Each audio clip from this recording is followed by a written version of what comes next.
κάτω από ηλέκτρα 5 στα 5, προβείτε.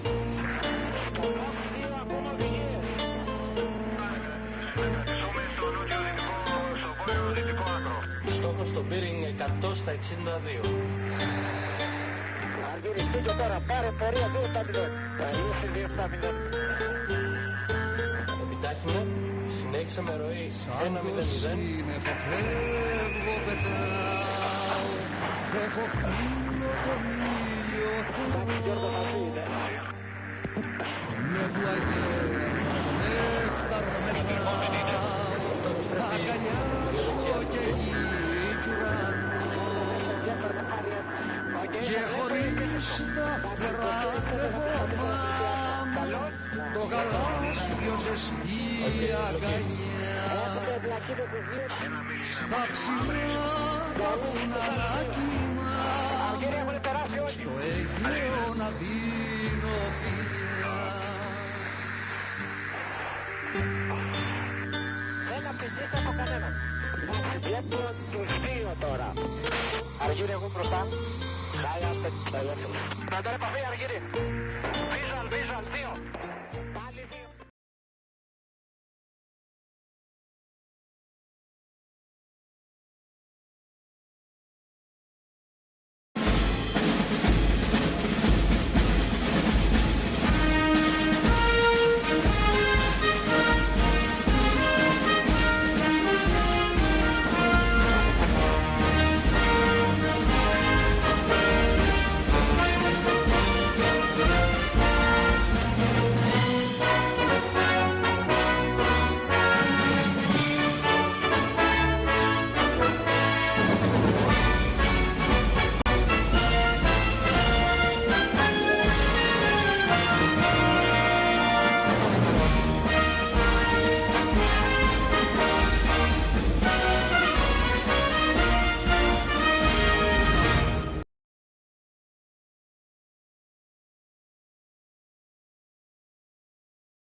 Good afternoon, everyone. Welcome to my stream. Today is the final, the grand finale of the SATAC 2022. We gather here to see the match between ETF and INSKY. Let's see a little bit how was the group. What was the way of ETF and INSKY? ETF with PTF, the score was 3-1. Well, after on the second match it was ETF against 51st. This amazing match which finished 3-2 for ETF, passing for the finals. And for INSKY it started with Alamo. The score was 3-0, and then in the semi-finals it was with they're playing against 343 with a score of 0-3. INSKY passed for the finals. So today, as you see, that's it. A big day for both of the teams. Who is going to be with the trophy of the SATAC 2022? So let's start a little bit fast. We will make the roll dice for the map. So the admins of the server will start immediately the work. Just to inform you, it will be 6 numbers, 2 maps, both of them in South Atlantic. 1, 2 and 3 is going to be O'Higgins vs Puerto Natales, with number 1 is going to be a morning with 3 layers of clouds. Number 2 is going to be evening with into night light cloud. Number 3, midday overcast with rain. And then the second group is going to be Ushuaia vs Rio Turbio. Number 4 is going to be morning with 3 layers of clouds. Number 5, evening into night light cloud. Number 6 is going to be midday overcast with rain. So let's do quickly. I'll make 3 rolls of the dice, and on the 4th one it will be the map.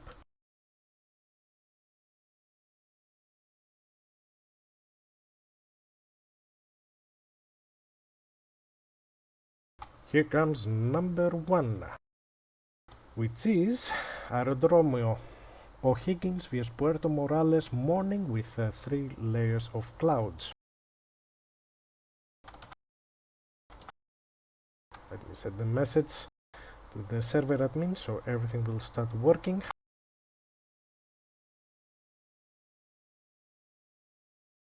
So, as you see, the current match at the moment. For those you connected now, it's a final, grande finale between ETF and INSKY.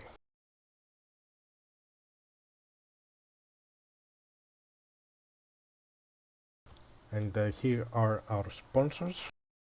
The SATAC sponsors: Hit, Blur, Eagle Dynamics, Magnitude, Teco, Ironwork, Rasman, TagView and Load ATC. A great thanks to them for their support. Also during the match you will see TagView and Load ATC, both of them are ready. So we have the map soon will be reset. Hello Mori, welcome to the stream. Also I have to say thank you for the follow to A6 2004, to Sigubrian, Ian Raider, Jay Weasley, Der Hawk and Agent Skarn that they follow me the latest days.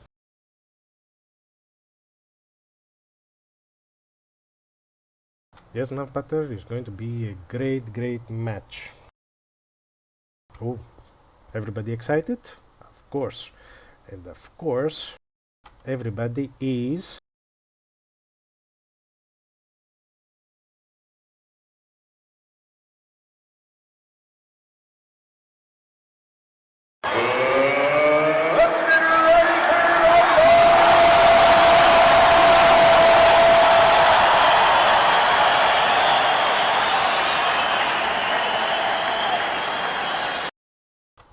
everybody is ready to rumble on this final. It's going to be a very strong match. Hello there. Thank you, Admiral Quality, for the following. Welcome to my stream, my friend. It's going to be a very strong match, ladies and gentlemen. It's going to be ETF against INSKY, 2 strong teams in SATAC this time. Hello to Moonlight, hello to Brainbob. And give me a second. Let's hope this time is working. Here's my friend Moonlight. And suddenly again it doesn't work. I done the test like yesterday, it was working. I don't understand why.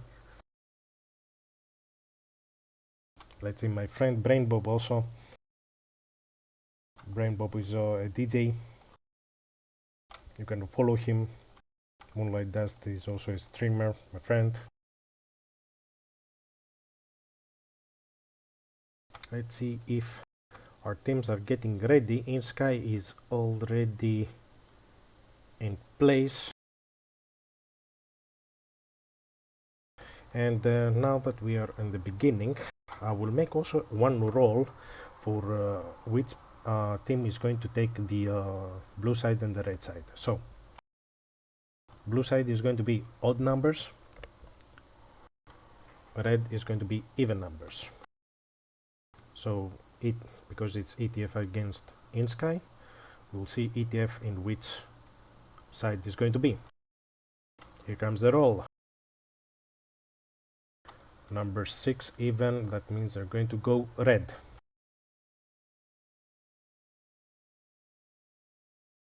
So INSKY for the first round they will stay on blue. So today, yes, there is a giveaway. There is a special giveaway. This is coming from me. It's going to be the F-15E Strike Eagle. Everybody's waiting for that. The giveaway will start nearly in the middle of the match, and before at the end of the last round, we don't know which one is going to be. It's going to be either the third round or it's going to be on the fifth one. What do you believe? You can write it on the chat.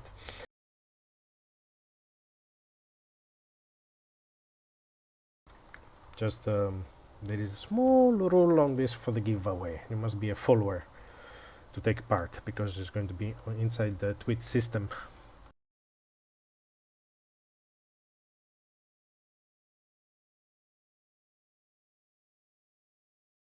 So everything is fine.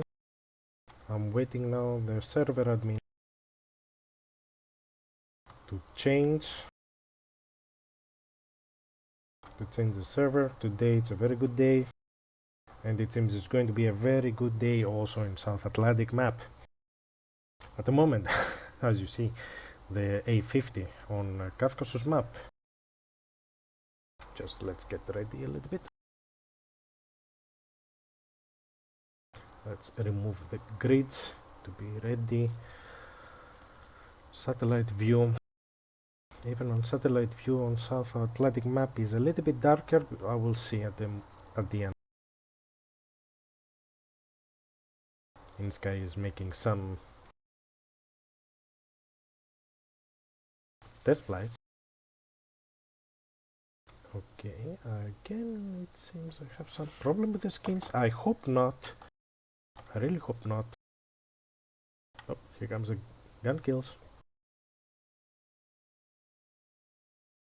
Plasma 1945. I really don't know why this Nightbot is still deleting messages. You shouldn't. Sorry about that.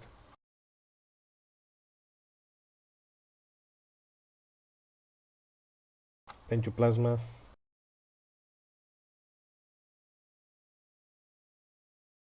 So, for those... many thumbs up. Yeah, I fix it. Really, still sometimes. It seems my Streamlabs chat box is still causing some problems. But it's okay, it's fine. Everything is fine. The stream looks clean, steady.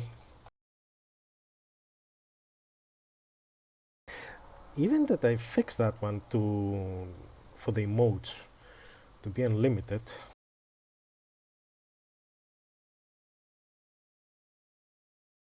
Still it's like this. Today also I have you a small surprise, which I'll tell you in the middle of the match. I'm not going to tell you now. It's not going to be not to spoil the moment, the nice moment that we have now for the finals.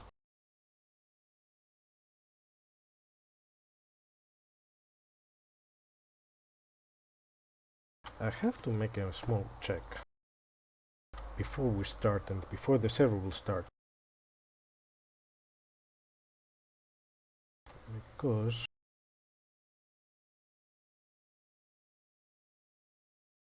about the skins, I see my ETF, the ETF team's skins are fine, looks good.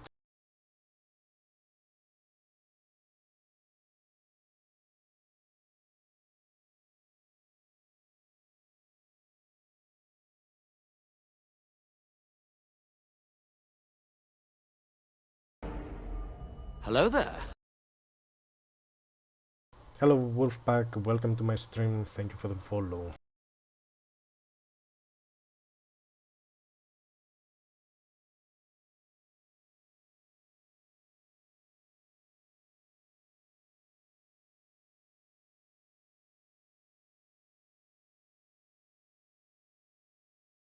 So, for my stream, don't forget to hit that bell on the for the notifications. Also the bell for YouTube, for my YouTube channel. Here is the link for the YouTube channel. Also, you can follow me on Facebook and Twitter. And if you feel for tips, here is my link.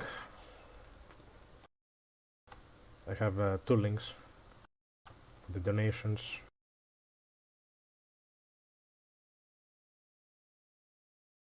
At any time, because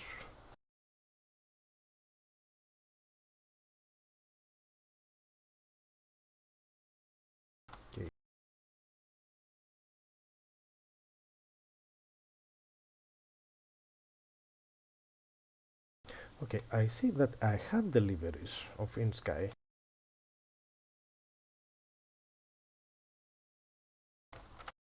Let's see if Yanju, INSKY 1986, will change his skin to see if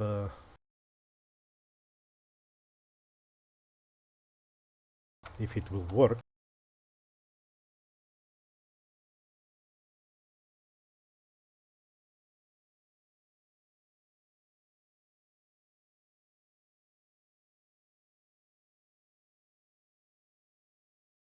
For those who just connected, today is the current match of ETF against INSKY.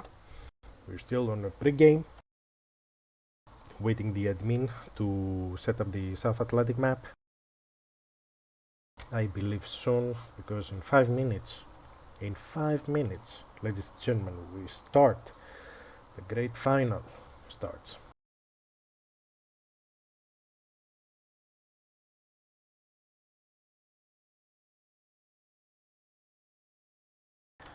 At the end of the stream, just know, at the end of the match, sorry, we will have an interview. Hello there. With the players from ETF and INSKY.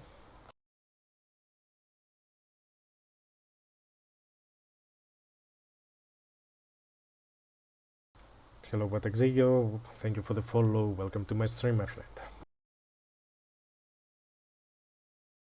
Also, we will have another special interview before the end of the match. You will see, you will see.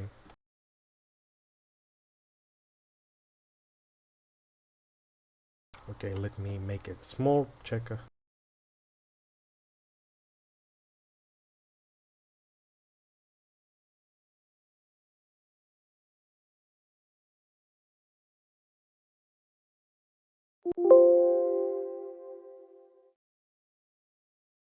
Okay, that means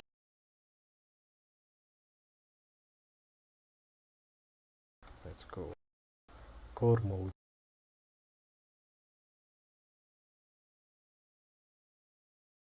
Oh, I have all INSKY liveries, so no problem at all. It will be.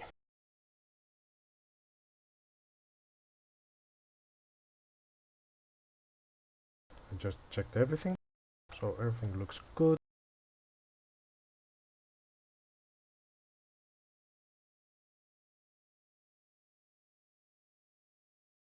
Just a small check on the F-16s.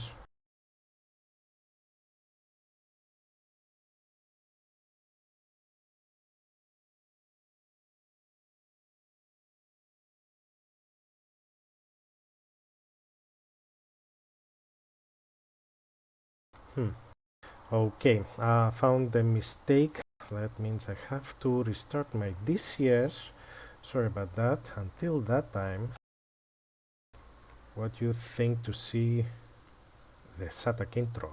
The amazing intro for SATAC 2022. So, let's get started.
Слева направо 210.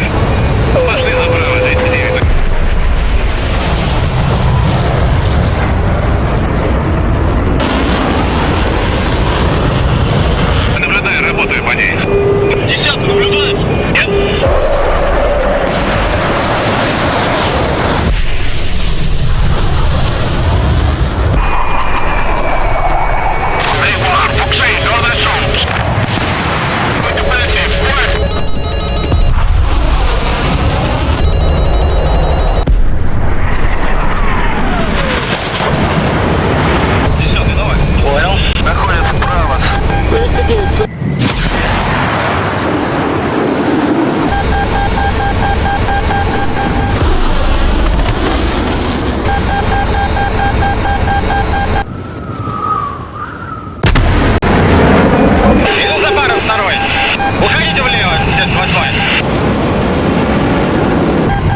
Okay, my DCS is still restarting.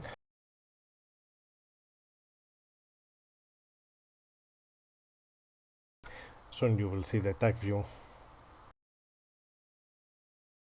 I was going to be live on the match. Also, another small surprise.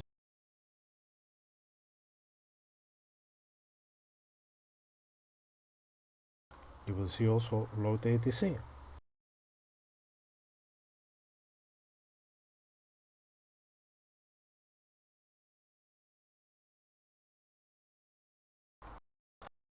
Okay.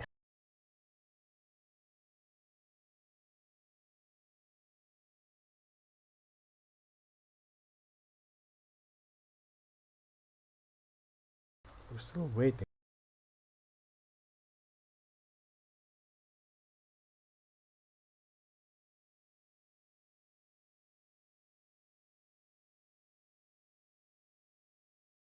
Okay, message from server admin. The map is almost done.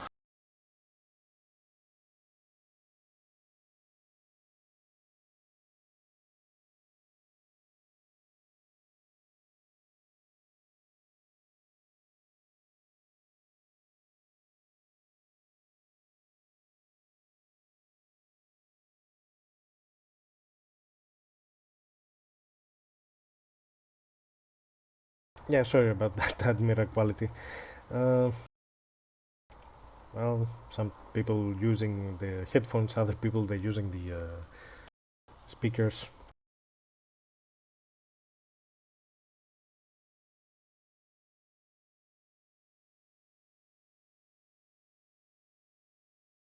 At the moment I'm using a 10 years old PC. Thank God it's still alive.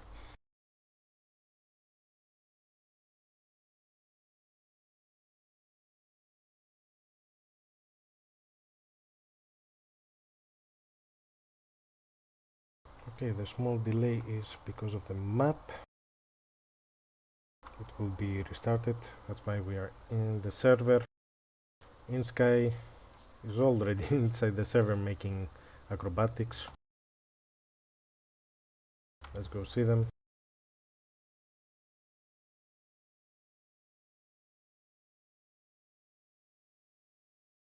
Here comes the Tokyo Drift. That was nice. Oop, here comes the right wing.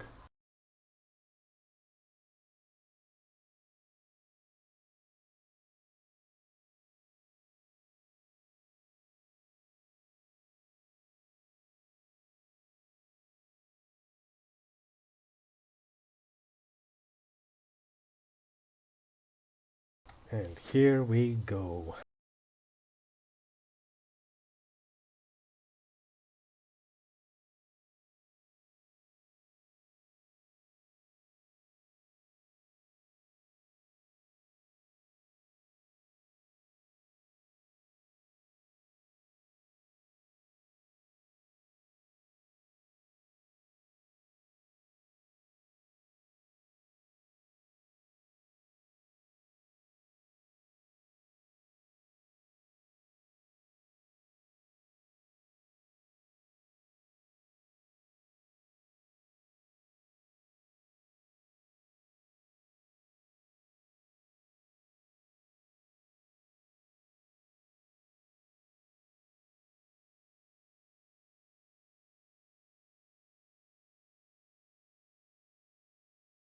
Ladies and gentlemen, welcome to Rasbam's South Atlantic map.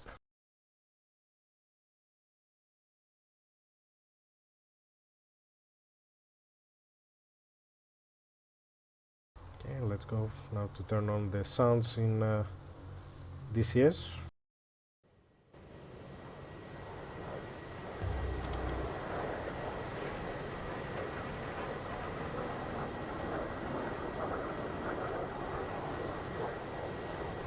Okay, INSKY is connecting. We're waiting ETF to connect also.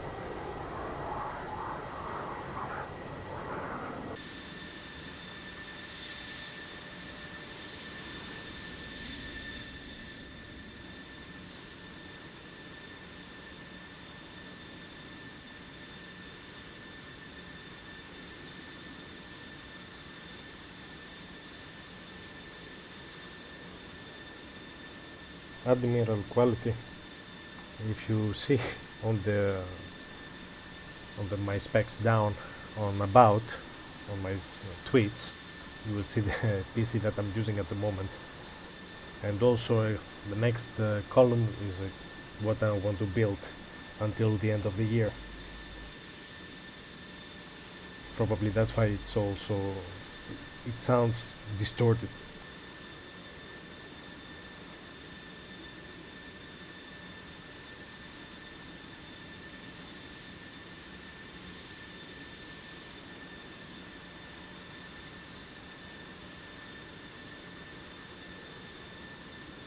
It is the video.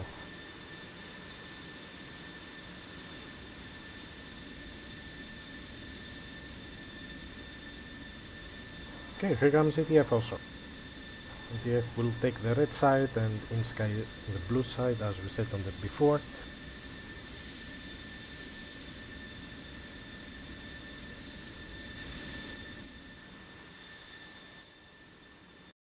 Let's see a little bit the South Atlantic map of RASBAM.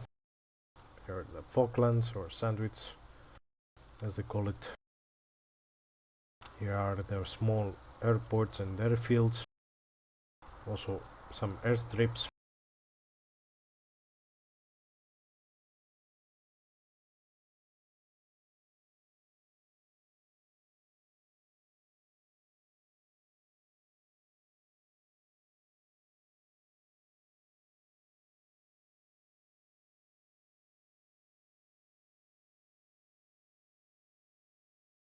The server is restarting.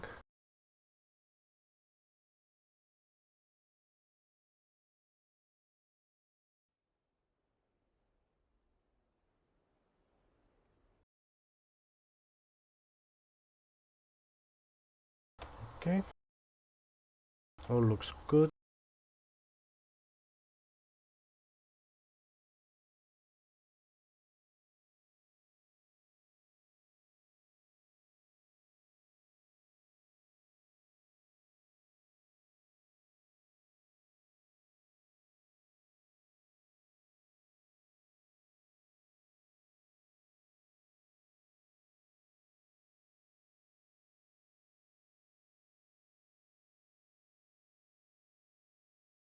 Okay, I have a small insight, a small info from the South Atlantic map that they just sent me. Has a message that currently the South Atlantic map is they're going to redoing it with every single city. They're going to use a different technology which will make the performance to be better.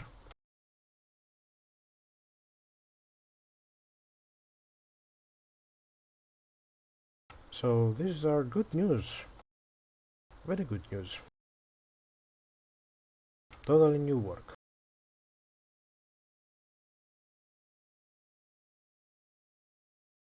Okay, we'll wait for that, because South Atlantic map, I can say I flew a little bit. I like it very much. Very nice map. Nice scenarios for Falkland Wars.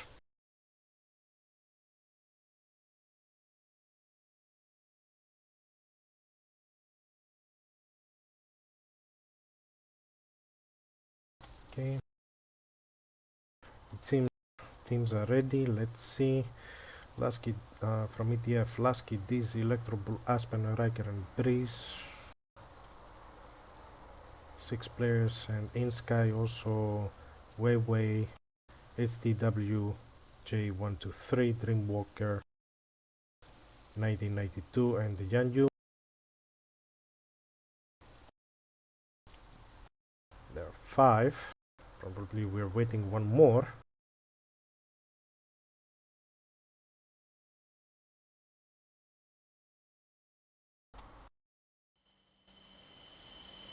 But then until that time, here are the Jeffs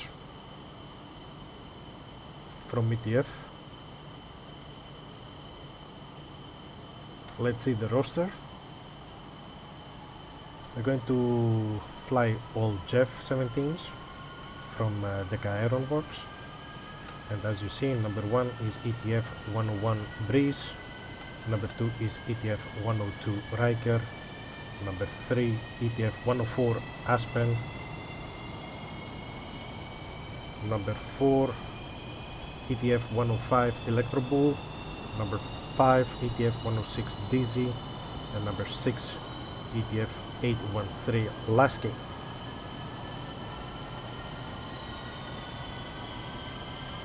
Let's start taxing.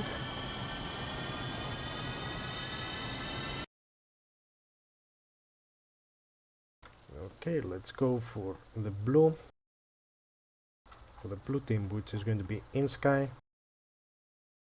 I see 5 players. 1, 2, 3, 4, 5, 5. Waiting one more. Here comes Ovo.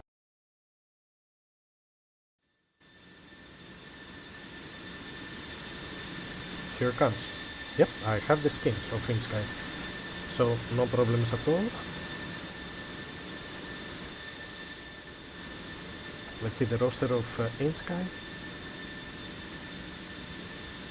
INSKY is going to fly with 4 F-16s and 2 F-15s. On the F-16s, it's number 1 INSKY 1155 Huawei.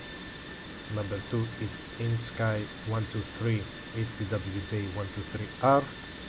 Number 3 is INSKY 1821 Dreamwalker, and number 4 INSKY 1986 Yanju. With 2 additional F-15s in the team is going to be INSKY 1992 and INSKY 1993 Wowo. We're a few minutes away from the start of the round 1.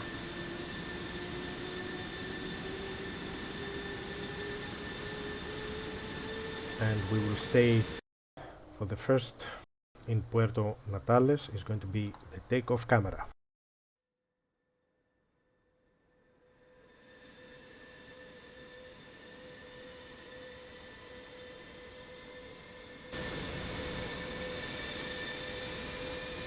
Okay, this guy looks ready.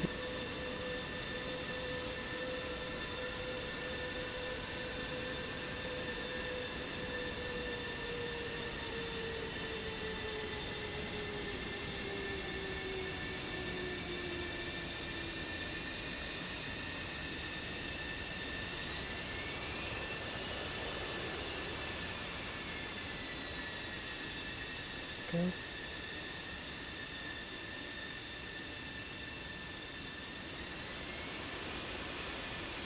For those you connected now, welcome to my stream.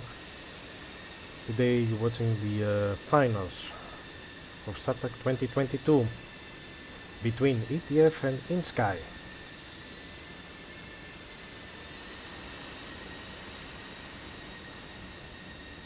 Two great teams, two strong teams.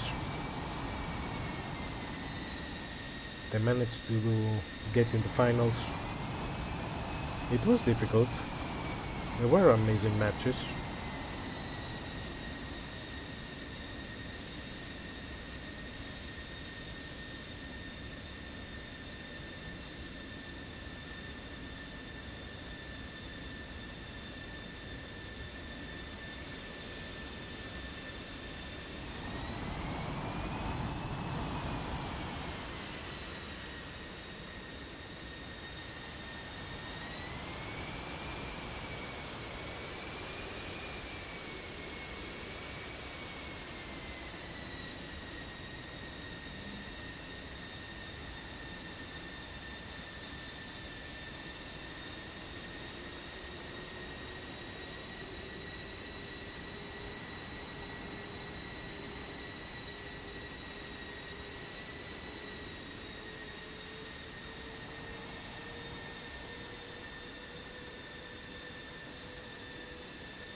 We are minutes away, ladies and gentlemen.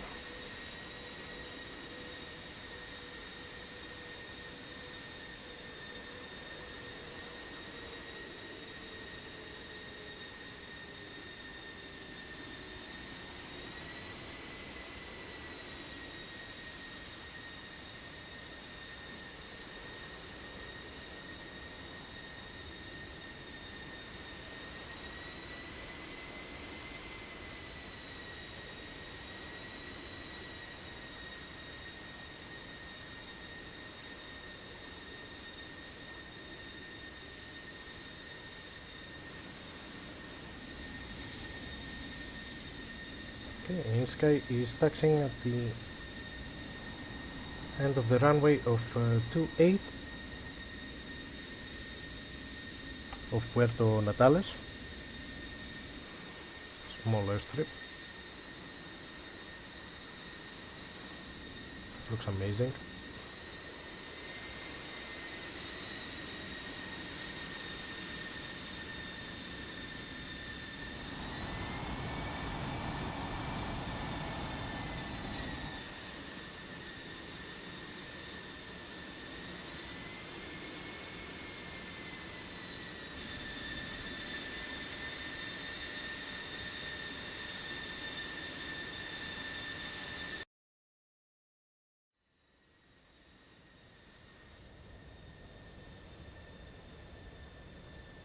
Okay, the sun is that way. I'll leave it like this. Hello, Coxie.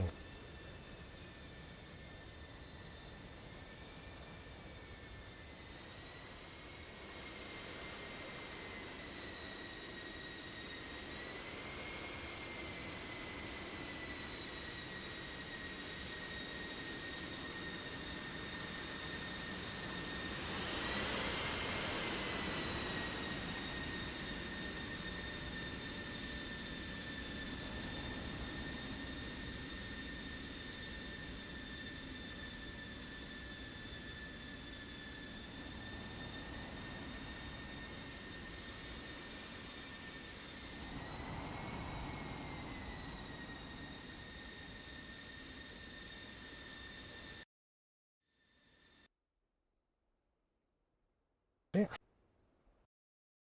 my mistake.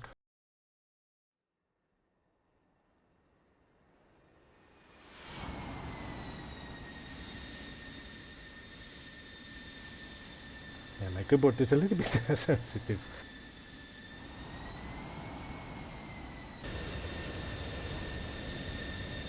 Okay, as you see, it seems the two F-15s is going to be either the middle or in the back.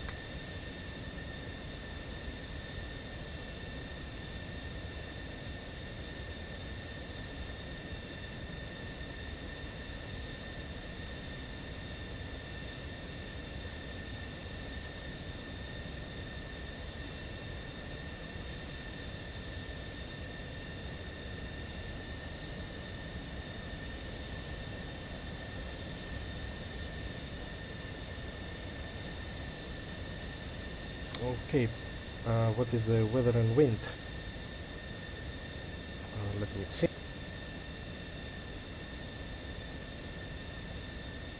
No wind at all. Actually, let's do it a little bit properly, right? Give me a second.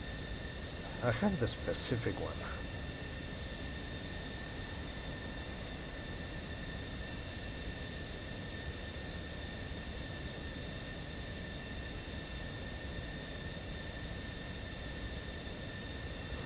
So, ladies and gentlemen, welcome to South Atlantic map. The temperature at the moment is 26 degrees. As you see, the sky is nice and clear. It's a morning with 3 layers of clouds between Puerto Natales and Higgins Aerodromo.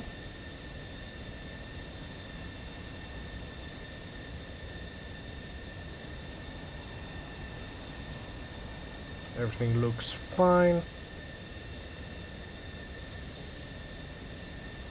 2 F-16s on the front, 2 F-15s in the middle, 2 F-16s at the end. INSKY is ready, it seems. Let's send a message to report everybody ready.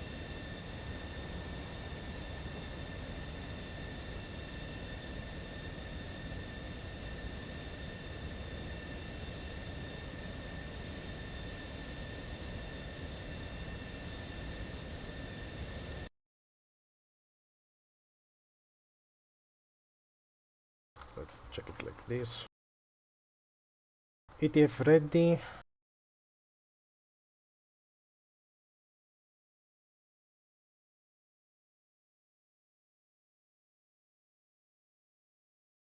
One minute. I give the teams 1 minute. We are 1 minute away. for the first round of SATAC 2022 between ETF and INSKY.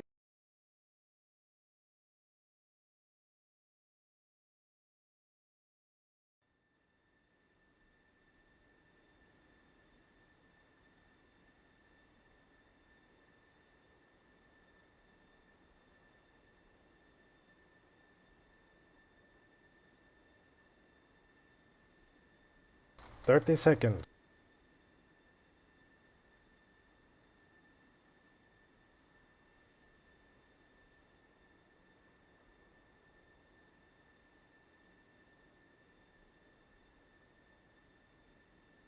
And here we go.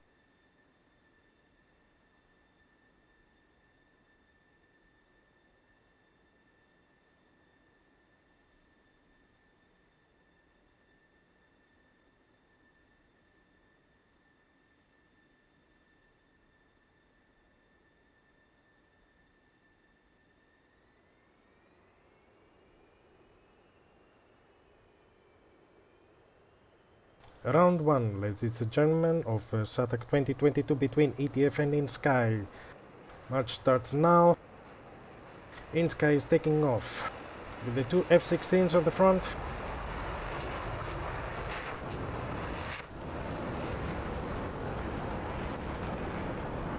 We have an accident? No, he's airborne. He's airborne. He's fine. He's fine. Everything's fine. Just a small scratch, probably. Oh, I see a gear down.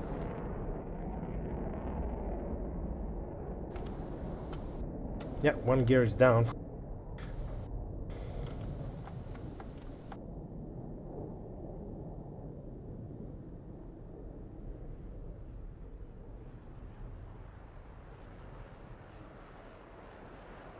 Here comes the F-15.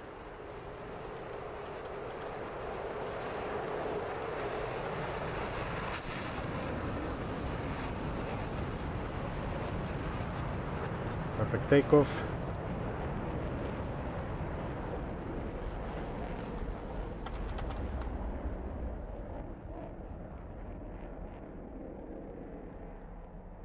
And then let's see the last two F-16s from INSKY.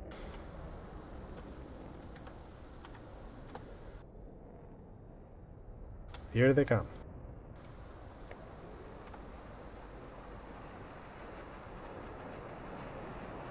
Easy with the rudder.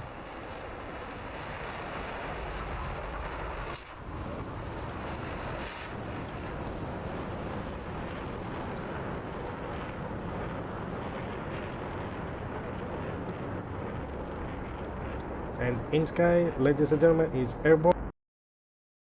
So now it's time to switch grid lines off. Everything looks clear, all good.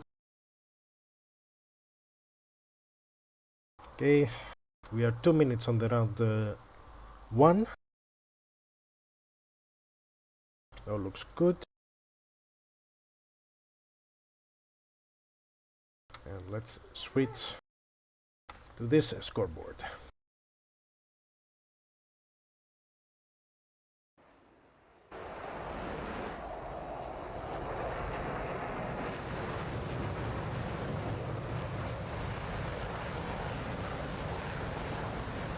I like this game. What do you think?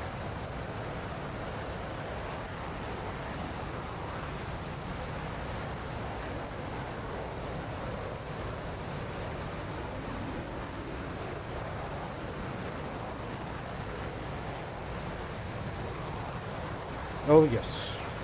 Listen, 51st Tech. We have special guest. You spoil it, Tech. Why you done that? That's okay.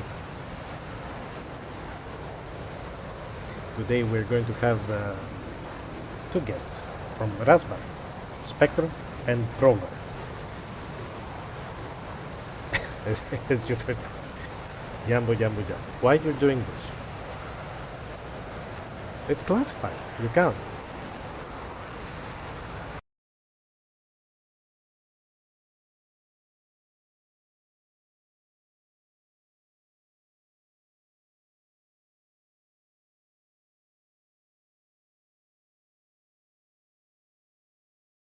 Okay, as you see,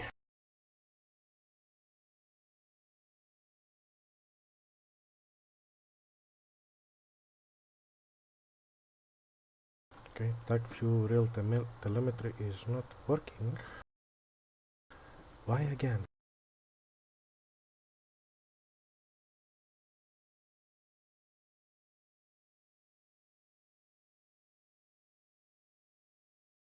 Give me a second.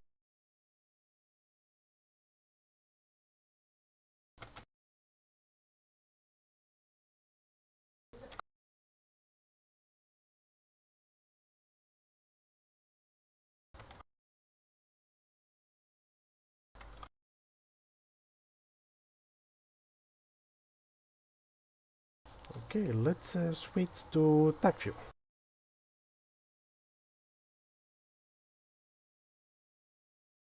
Here comes the TAC view.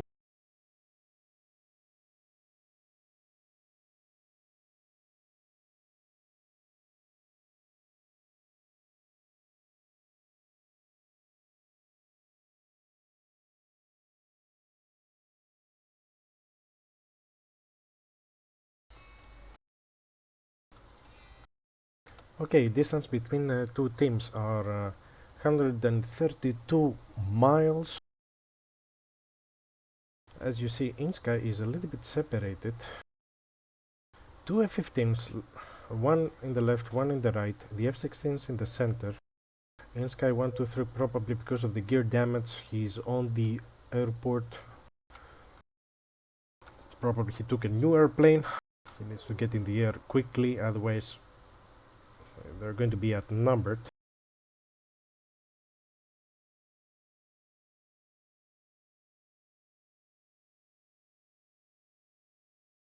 Let's switch to ETF. ETF, they're sticking together. 4 on the front, 2 on the trail.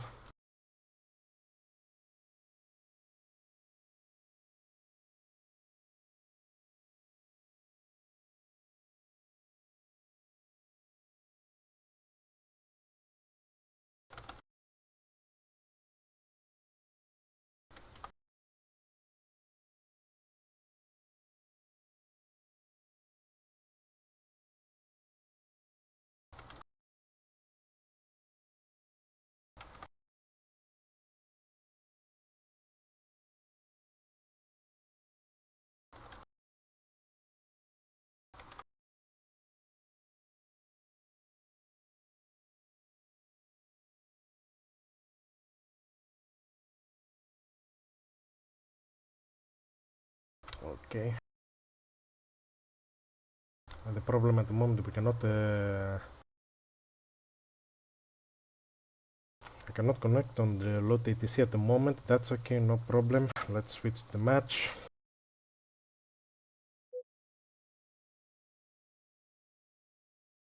Battle area equals tented. Battle area control is neutralized. Both teams are in the circle. Jeff is closer to the bullseye. Well, INSKY, it seems they're very conservative, probably with the fuel. Let's see their speeds. While Jeff are doing 0.9 Mach, F-16s are 0.8.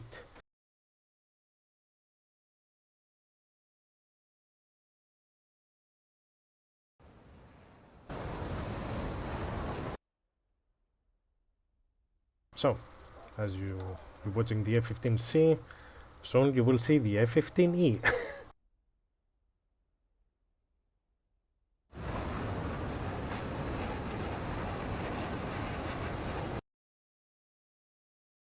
Let's go to ETF camera.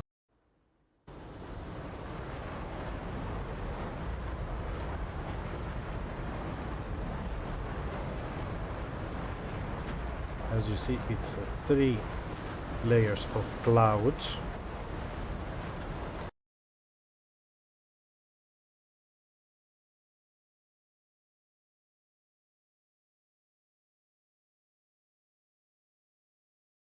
At the moment, from bullseye, it's 26 miles, Jeff, while the closest one from INSKY is 42 miles.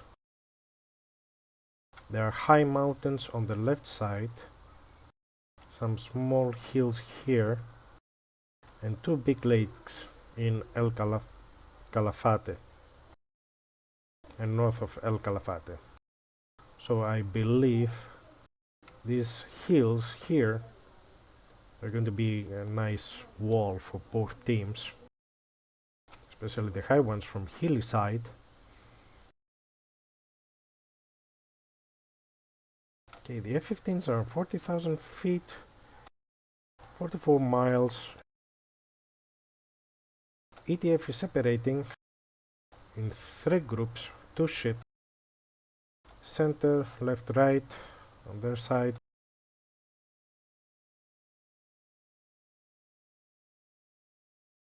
Let's see who is going to fire first.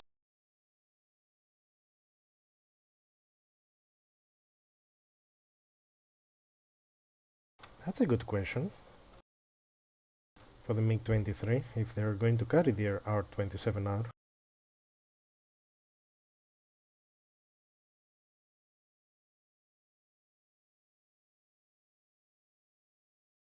Okay. I believe the F-15 are going to shoot first. What do you think, everyone? Who's going to fire first? INSKY or ETF?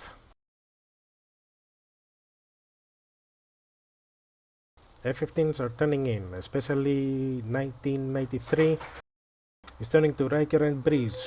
So he's looking both. He's 40,000 feet while Riker... Oh, here comes the first shot. It's coming from Riker, probably SD-10 F-15. Let's hit the missile. Missile is struck.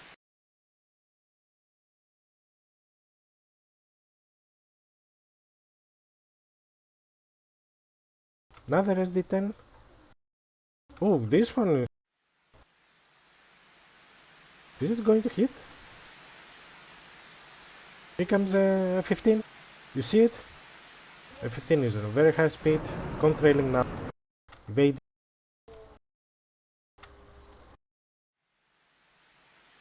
Same here.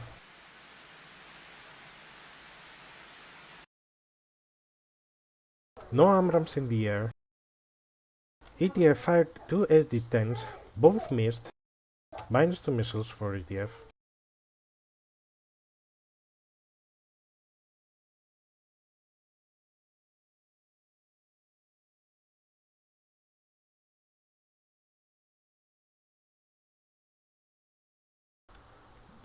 All Jeffs are carrying 24 missiles, -2, it's already 22 missiles.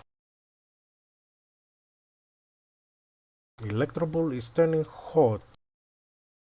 Here there is a problem on the left side. Riker and Breeze are cold, while Aspen probably doesn't see the F-15 here. Electroball probably is looking the F-16. Let's see, distance. 12 miles. Good distance.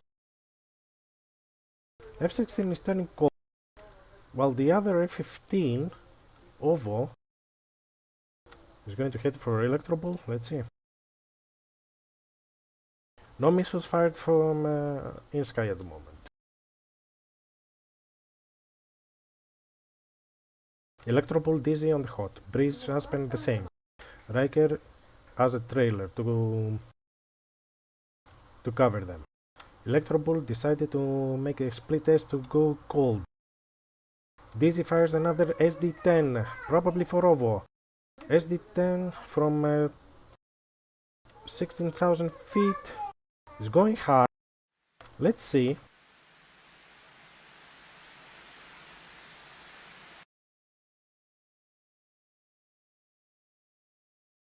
Here comes the first AMRAAM from Springfield 1-2. INSKY 1992 goes for Breeze. It seems he's looking. Let's hit the missile. Missile is dangerous.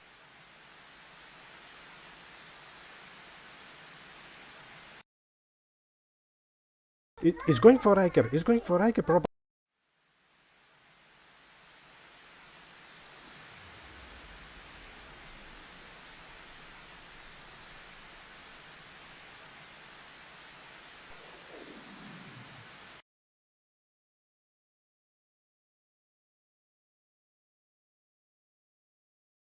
No contact. The AMRAM went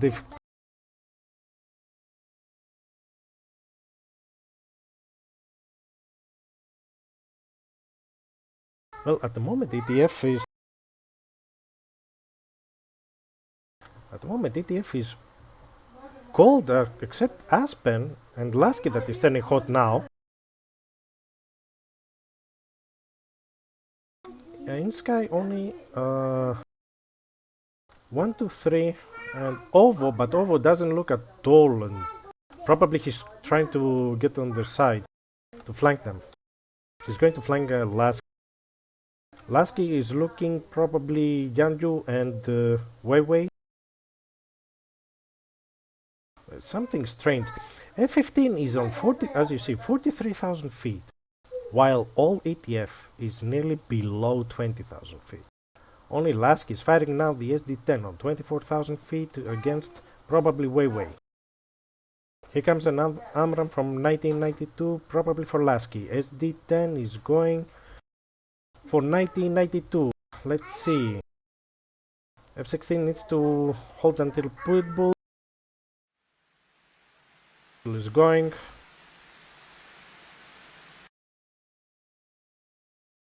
Here comes AMRAM from OVO.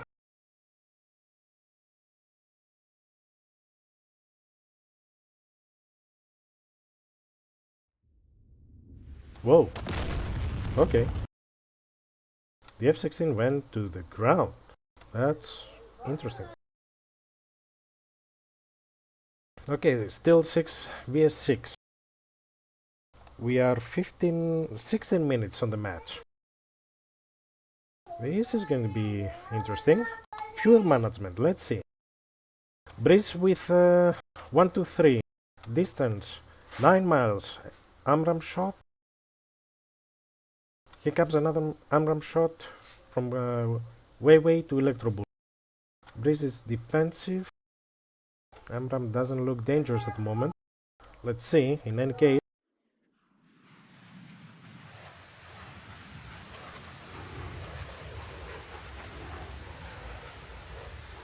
I think...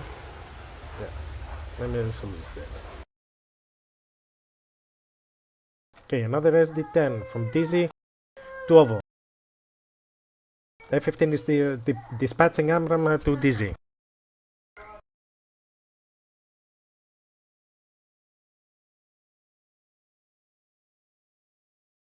This SD10 looks dangerous, let's go. Oh, here comes the AMRAM, he's going for DZ.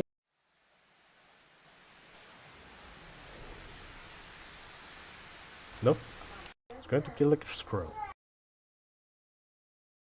SD10 is still going to OVO. Dreamwalker is hot against Riker and Breeze. Breeze and Riker are hot on Dreamwalker. Somebody needs to help. Yanju is firing an AMRAM, probably to Dizzy, either to Lasky. Dizzy is firing SD10, 5 miles out. AMRAM is going for Dizzy. Dizzy is splitting end.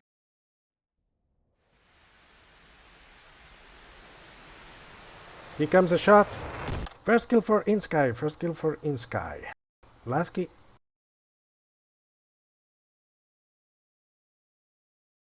Well, let's see the SD10 here.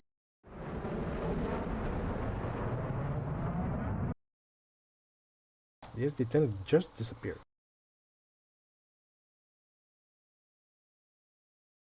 Okay, 6 INSKY against 5 ATF.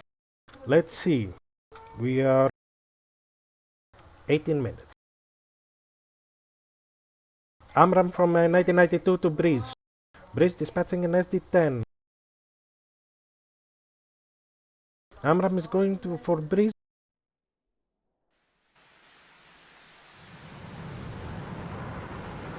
Oh, another kill. Breeze is down. Breeze is down.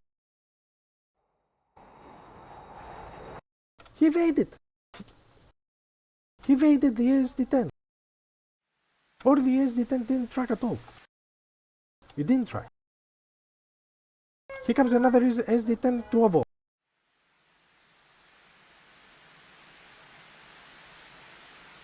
This is too high. Not going to reach him. 2 kills. 4 ETF against 6 INSKY.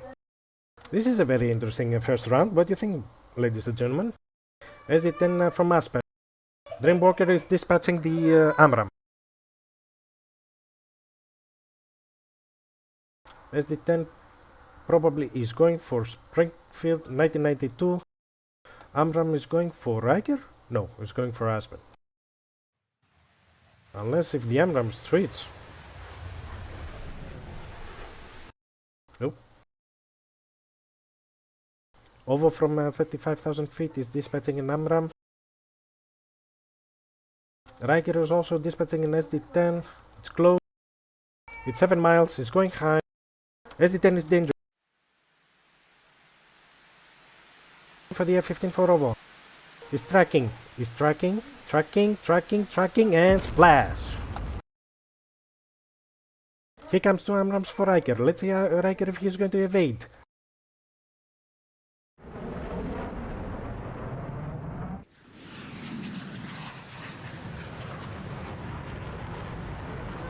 AMRAM is hunting the Riker.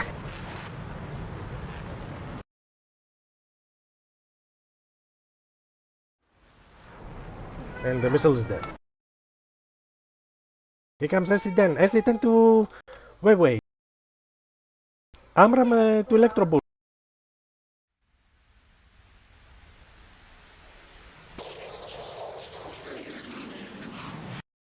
He evaded.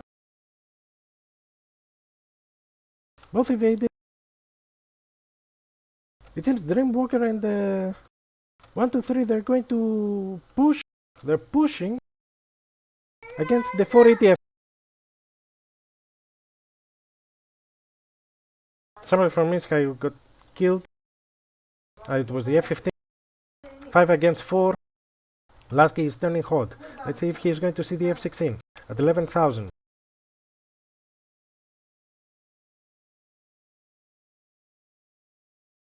AMRAM is going for Lasky. Ah, that's a kill. Lasky is down.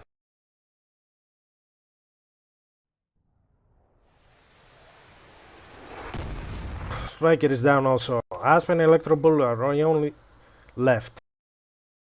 SD10 from Aspen. It goes for Weiwei. It has a speed. It's flaring. It has a speed. And that's a kill. Aspen takes the blood back. Here comes the AMRAM to Aspen.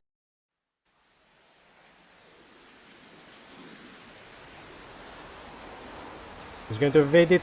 He's turning into the missile. Proximity fuse doesn't work. SD10 and an AMRAM to Electrobull. Let's go to the AMRAM.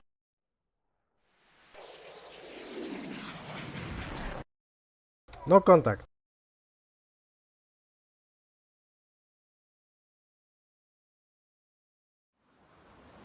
The AMRAM is still following.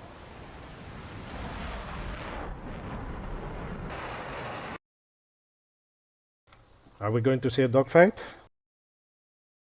It's going to be a dogfight now. Let's see Aspen. Aspen with 2 PL. On the right. M9 from the F-16.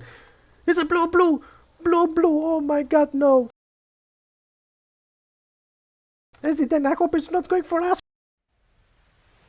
For Aspen. Aspen, merge, Dreamwalker.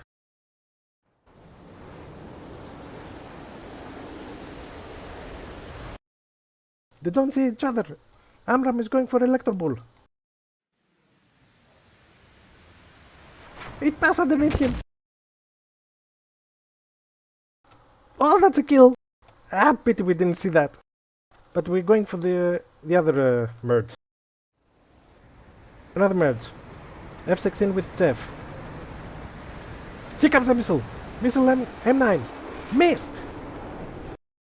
It's on his back. Let's see Yanju. It's 2 on 2. M9 from Yanju to Electrobull. Flaring. It's a kill. Aspen He's alone against 2. We are already 24 minutes. Let's see. Fuel management.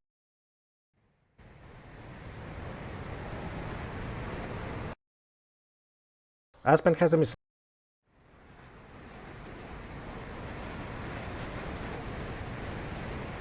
Does he see the flares on the left? He sees the flares. He sees the F-16.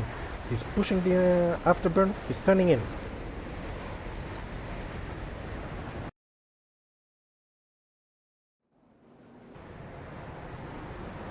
Nice shot.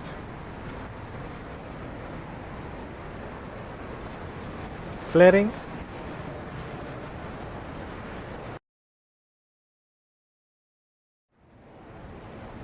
Here comes a shot. He's going. He's not tracking. We're going guns. The M9 from INSKY.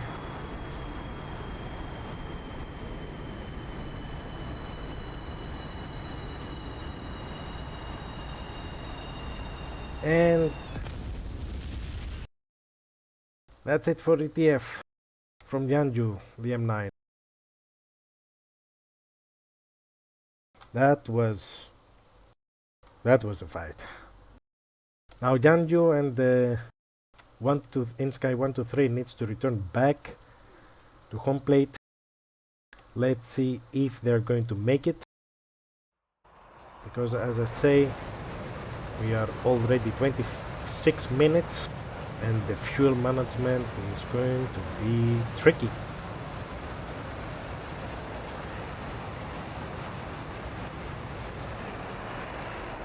Yanju is going with 100%.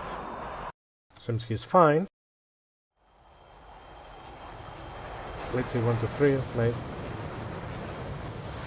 As you see, they had also the ECM boards.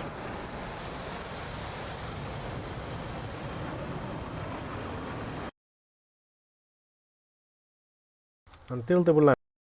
Let's go to the TAC view to see what happened.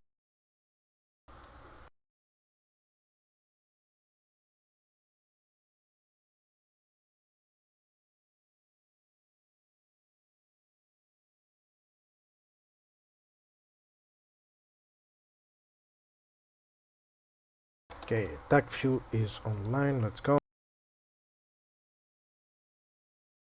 Let's see how it starts.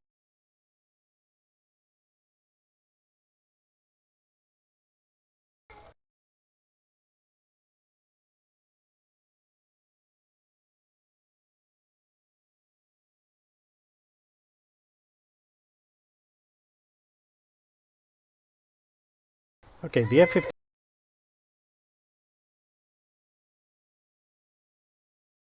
Okay, the F-15s, as you see, left and right, the F-16s in the center. We are at the moment that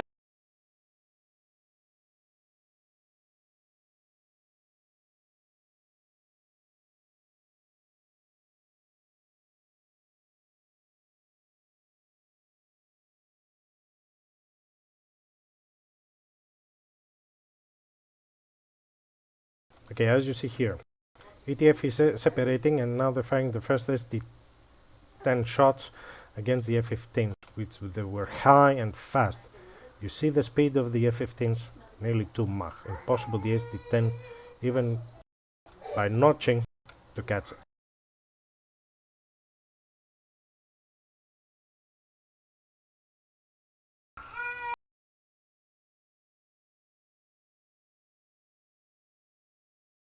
I can say the INSKY was higher than ETF.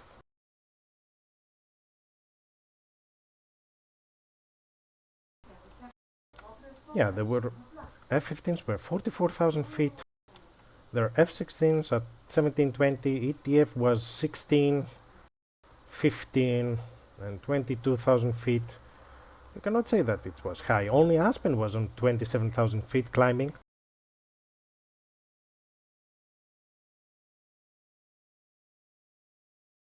Here's another SD-10 from Dizzy to OVO. We fired on a nearly cold target. Here an Amram got a missed or it didn't track at all.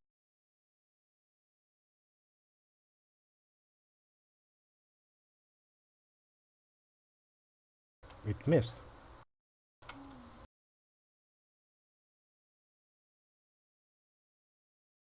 INSKY was making nice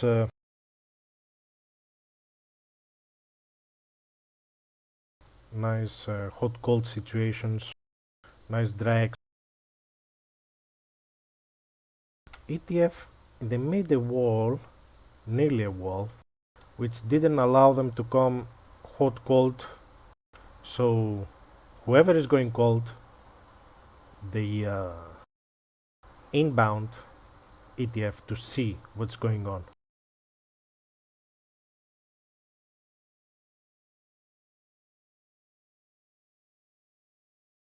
Here comes the, now it's the moment that is getting closer and closer.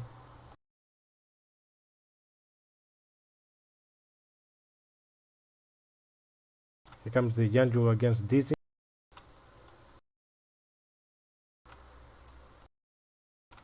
Nearly 3 miles.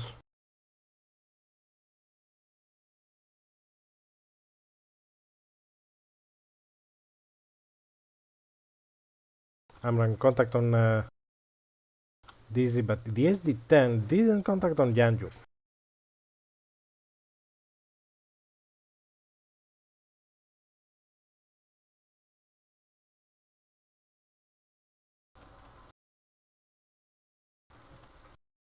Here breeze is on a drop.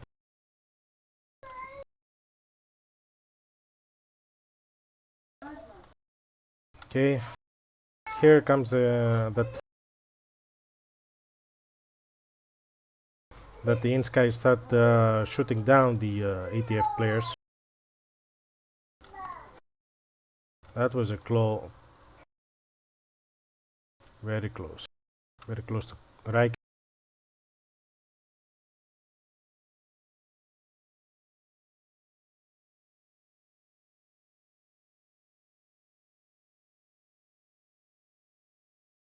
Here comes a Namram.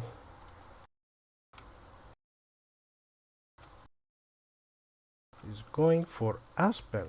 He didn't see the Riker that he was closer. He saw Aspen.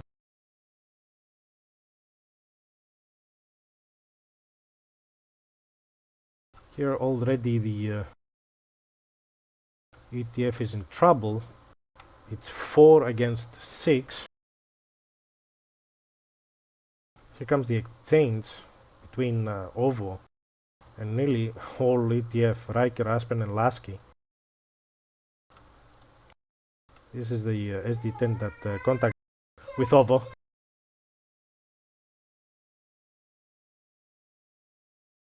Here comes 2 Abrams for Riker. That's it.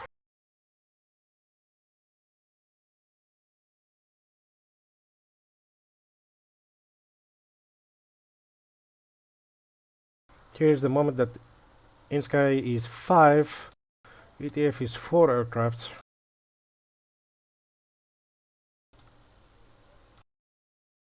Oh, this is interesting. Let's see these missiles here. One is trying to look Electro-Bull or Lasky and just exploded in the air.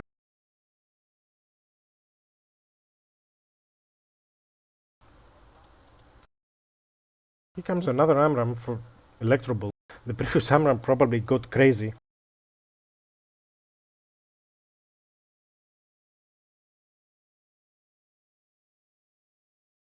Okay, let's go further. Here comes close shot, Lasky, Walker. Comes another one to Riker, which it will hit him.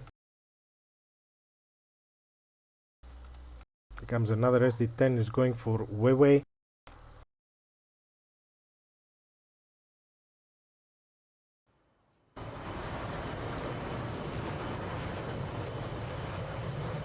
So here we are 4 against 2.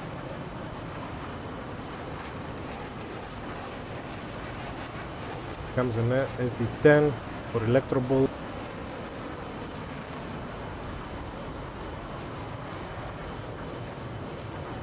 Missed. That's interesting.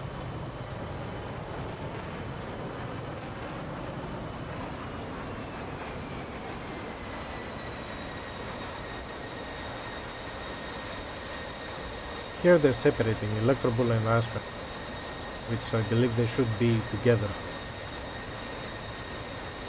Here's the blue.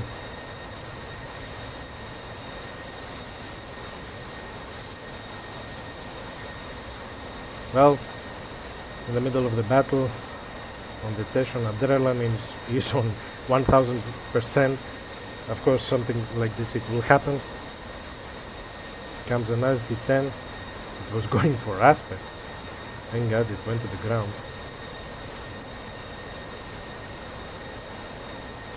And here is Aspen with Dreamwater. Don't see each other.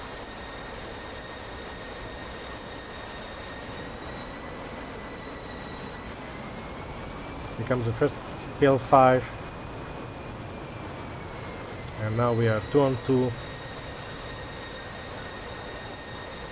And here Electroball, merge. That was too close. M9 should be a little bit further to fire. Here are the merge. Another M9 from Yanju.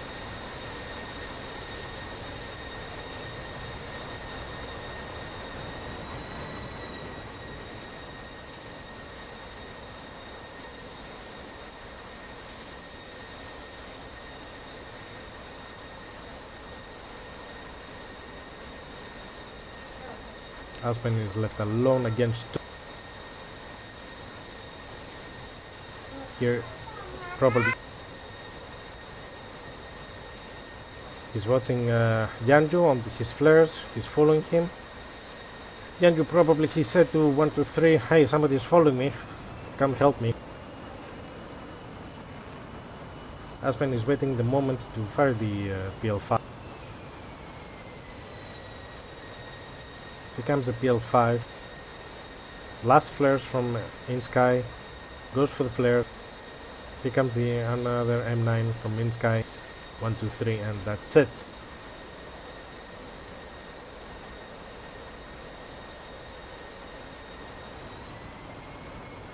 Okay, we are waiting now INSKY to land, so officially to be the choke 1 for INSKY.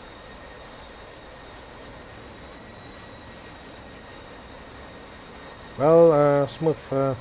They made it to the base. I was watching all the time.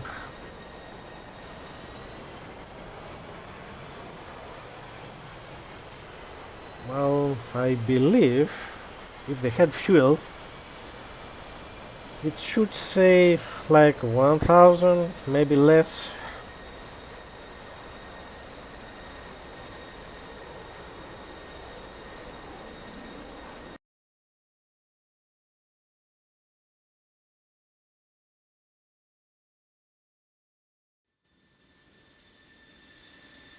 Is already on the ground.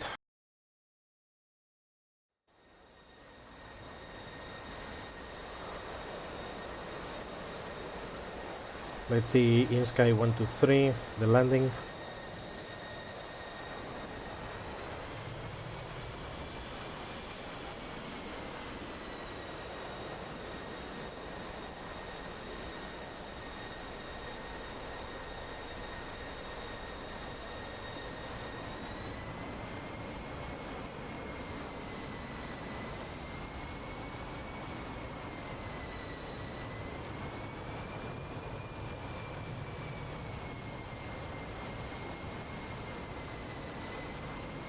Gears down and lock.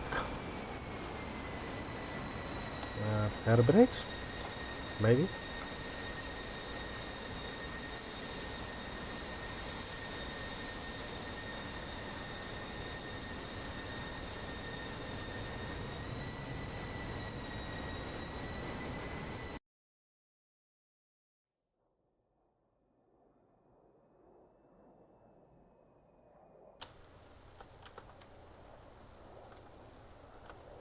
Here we are, ladies and gentlemen, on the camera of Puerto Natales. Landing of the second player of INSKY.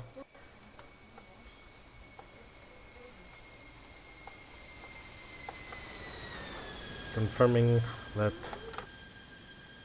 for the score. Let's change it now, it's official.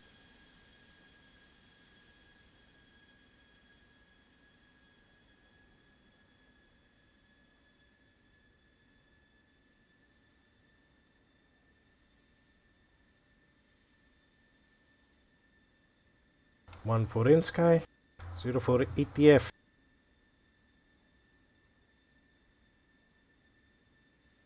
They took the round one took nearly 38 minutes.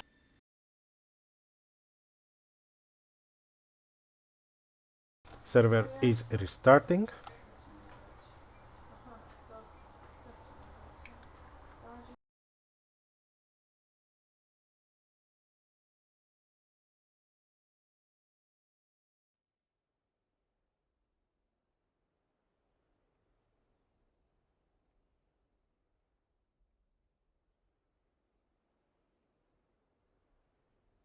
And we are ready for round two.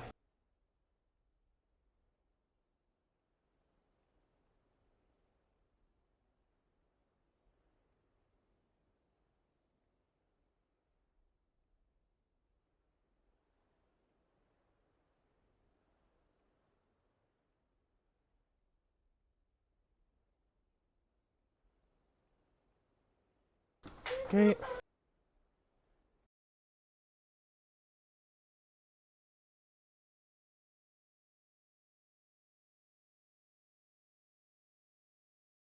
They should have an option for map you if you want in the beginning before you go to the server to see the grids or not. I wish one day they will implement that one.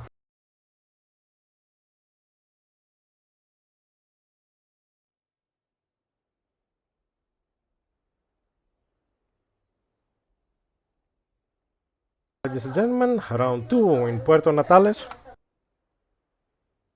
0-1 for INSKY. Very nice round. To the full. What will happen? It was 6 against 4, then became 2.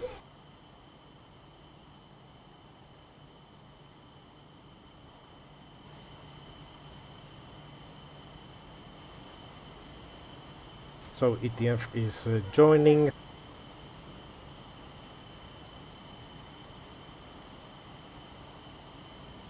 Joining also.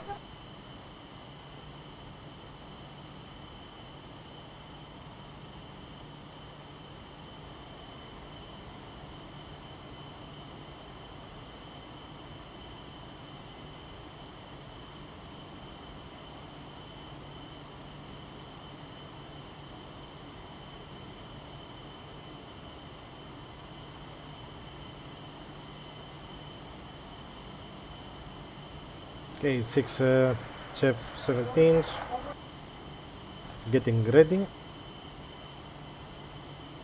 Looks good.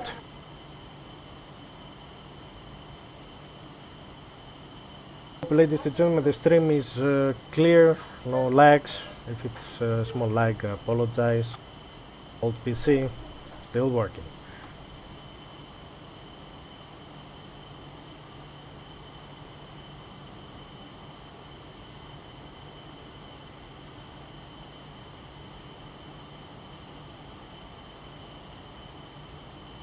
For those you connected now, here is my YouTube channel. Click to follow and to subscribe to my channel. Here's my Facebook page and the Twitter. Going to find me there. Feel to make a small tip, a small donation. Here are the 2 links that I have. Through Streamlabs or direct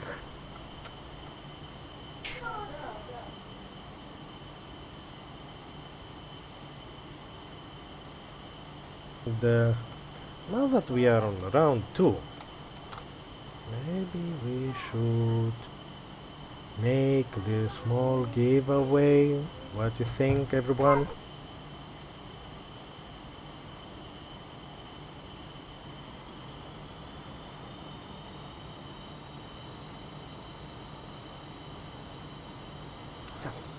We're going, yep, let's start with the giveaway. To participate in the giveaway, you must be a follower, just know.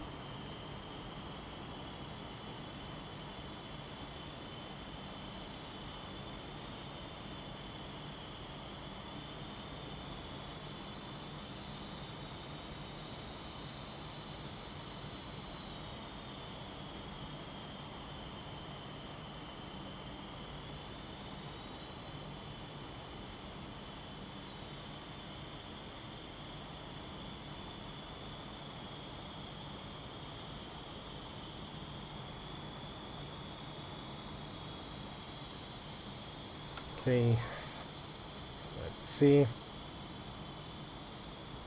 ETFs are starting taxing, they're getting ready.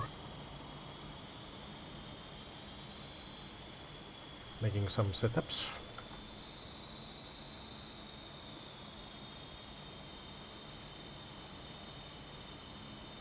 INSKY is again 5, we're waiting for the 6th. Hello there.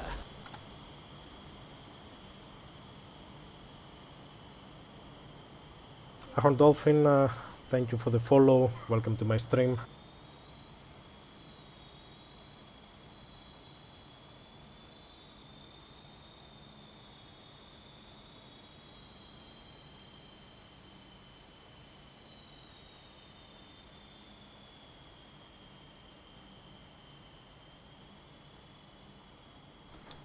And the giveaway is open for 60 minutes.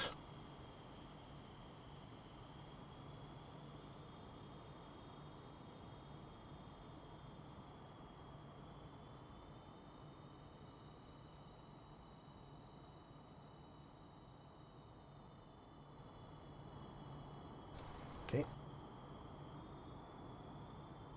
Okay, Jeffs are getting ready. Let's put the takeoff camera.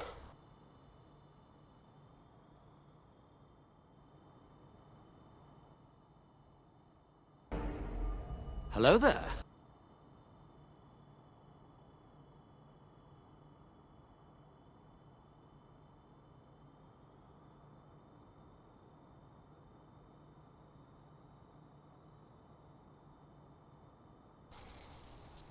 HRP Derby, thank you for the follow, welcome to my stream.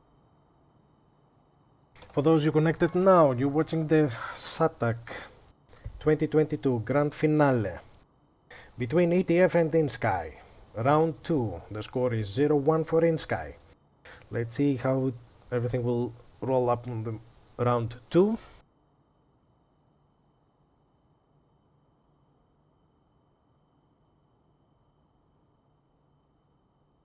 INSKY, I see 6 players, ETF I see 6 players, everything looks good.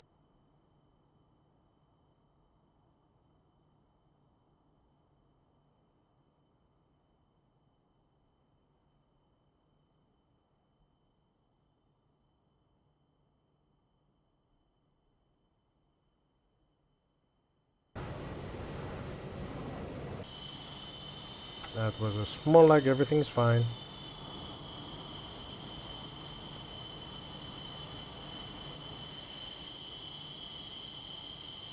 So getting in position. Here is Breeze. Is Electro Bull. Easy. Here is Ovo from INSKY.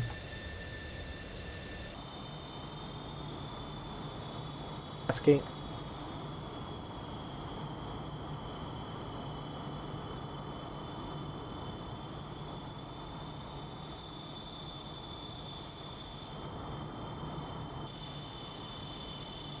Aspen.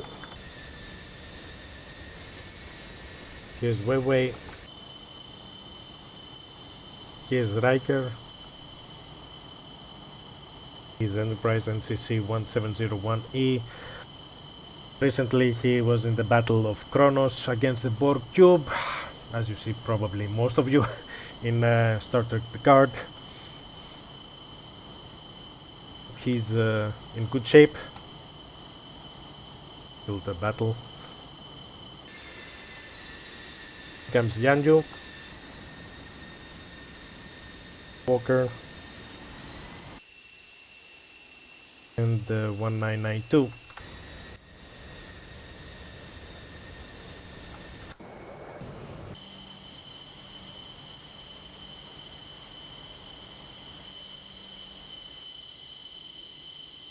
Chefs are ready. It's on.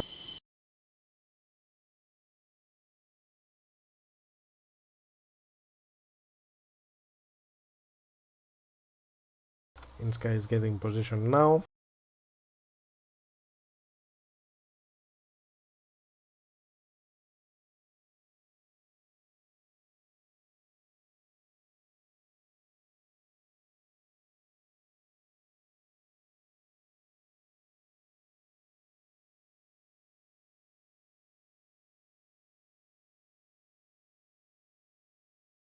Hello competitors, how's the competition going?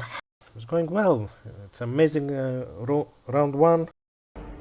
Nearly 2 on 2. Aspen made a very great job there.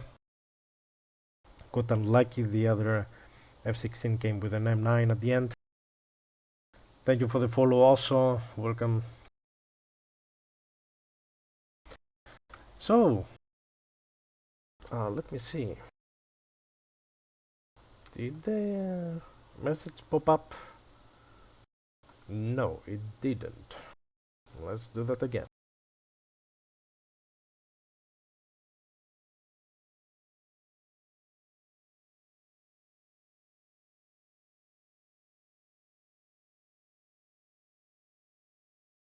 Actually, I will not use timer for the giveaway, so I can close it at any time to give opportunity for everyone. Let me see, let's do that again. Okay. It should pop up. It doesn't.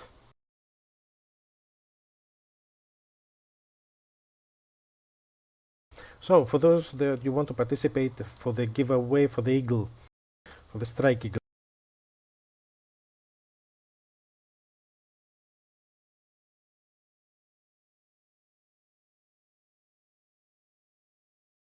just let me check why it doesn't work again.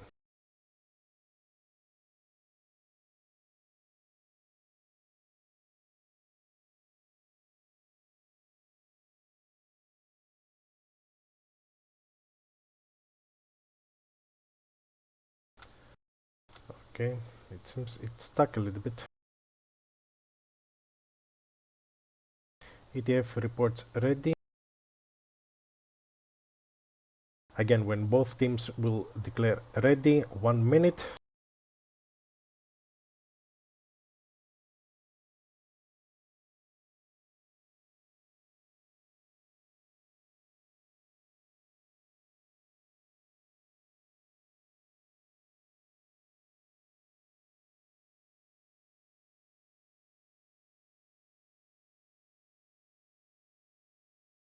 Okay, that's the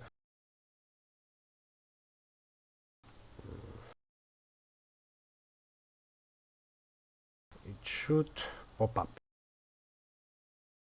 Yeah, unfortunately, it doesn't.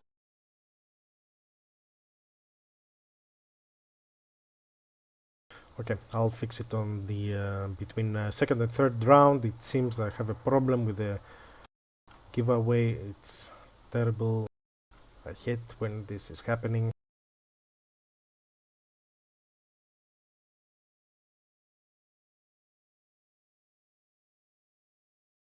Let's focus on the round 2.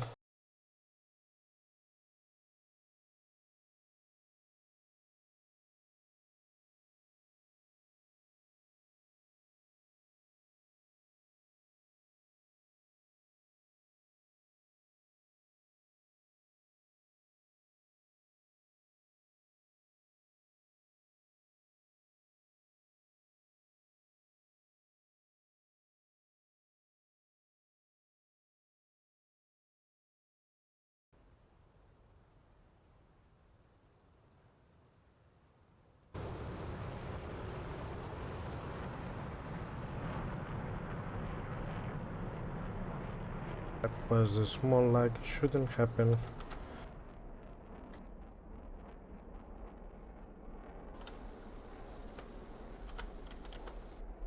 We see ETF for the takeoff.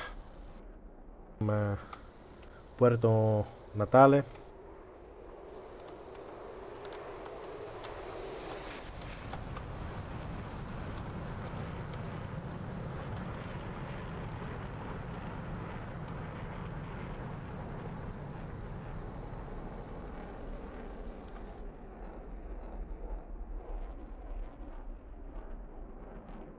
Here comes round 2.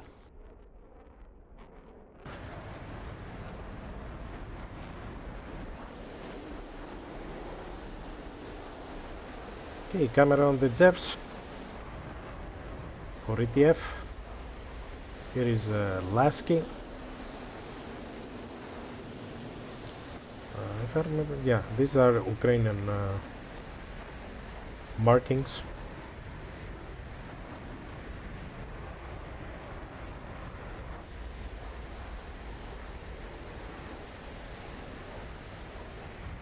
As you see, ETF has on its member its own skin, which I find it very nice. Here ETF is changing a little bit the plan. 3 on the left, 3 on the right.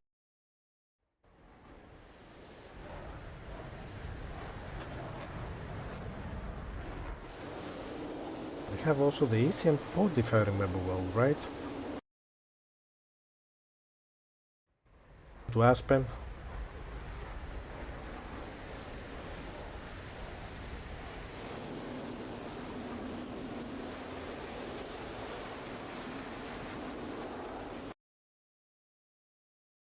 Riker and Breeze on the right side and Aspen. Left side, Electroball, Dizzy and Lasky.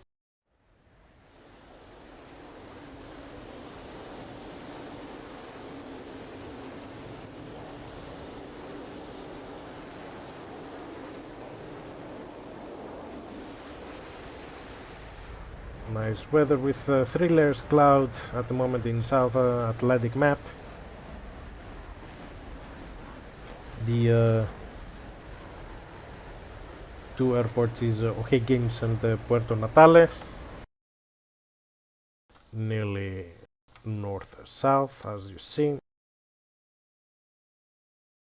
Let's see here. ETF 2 group, 3 ship. 1 left, 1 right, and INSKY is going to use kind of the same. I see the F-16s on the center, and now they're putting the 2 F-15s on one side, while on the round 1 it was 115 on the left, 115 on the right. Between them it was the F-16s. Let's see how it will work now with the F-16s on the right, on their right, and the F-15s on their left of the F-16s.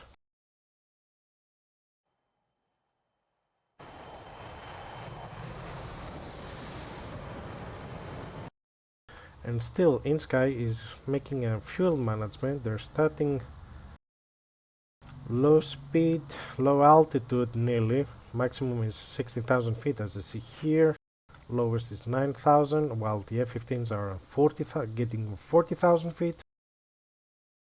And the jets here are already between 30, 32, 33 and 30,000 feet.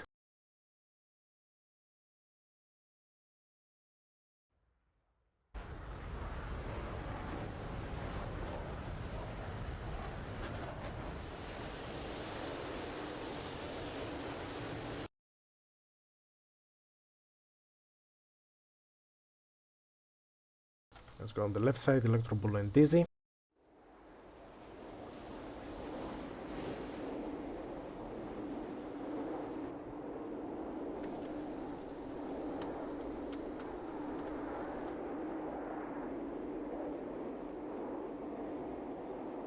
He disappeared in the smoke.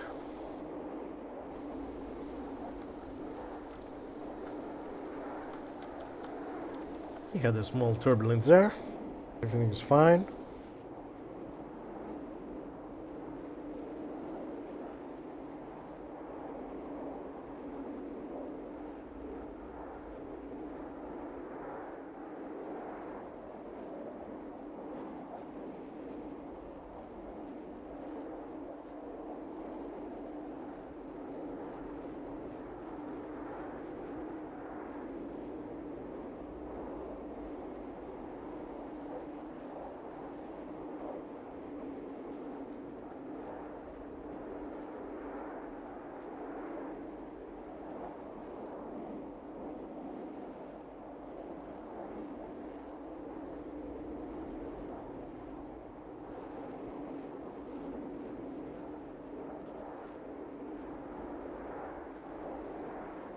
It has taken control of the battle area.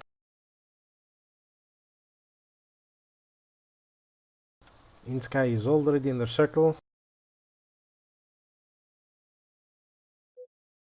Battle area is contested. Battle area control is neutralized, and technically we are ready for the fight of the round 2. Let's see how it's going to be. ETF is going to turn out the tables.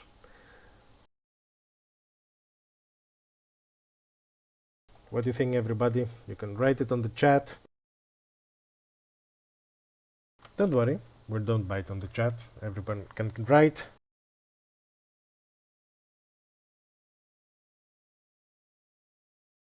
So far. Let's go.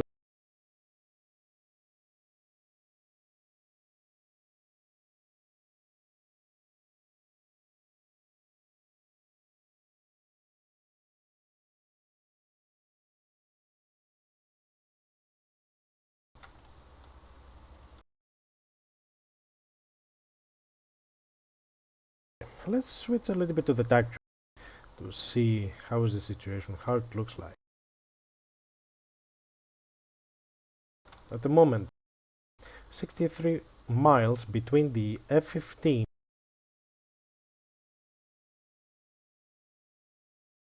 he dropped the central tank.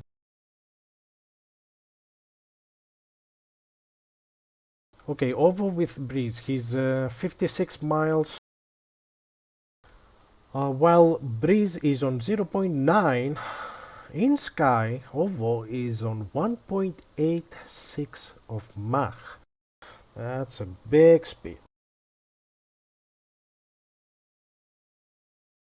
48 miles. Here some people, usually they just pitch another 10 degrees up. They're shooting the AMRAAM and then they cut the throttle, making snakes downhill so they can keep the target in the radar. Nice old trick. 36 miles. 35 miles. This is going to be interesting. Over with Breeze, 31 miles. Breeze looks at the braking to the left. Aspen is follow. SD10 from Aspen.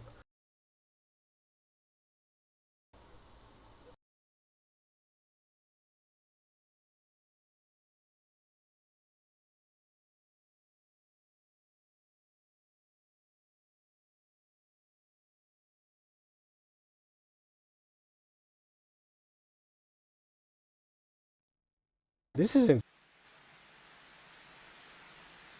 15 is there. The SD10 still has speed. It still has speed. This is different angle. Here comes the AMRAAM from the F-15. Missile is dead. That's it. Here comes the AMRAAM. But he fired to who? He fired to Dizzy. He fired on a 29 miles again, but he didn't fire on the 11 miles. If OVO was going to shoot Breeze or Riker, he was going probably to shoot either Breeze or Riker. That's interesting. Probably he wanted to make Breeze and Raike to fire SD-10s, but this AMRAAM doesn't look like it's going anywhere with 700 knots. That's it for him. Here comes the F-15 on the trail. He's firing to Breeze, but he's already cold. The missile is 57,000 feet. It's going high, skipping the speed.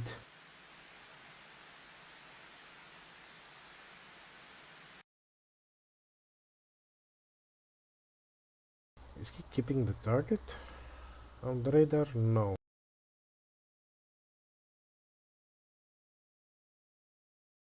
This is very interesting here.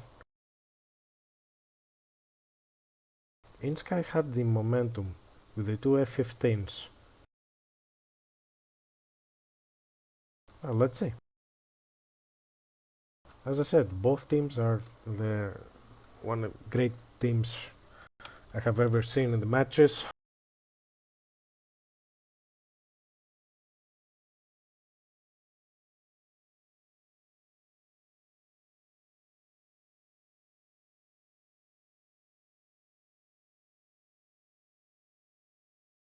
Let's see. Ovo is 46,000 feet.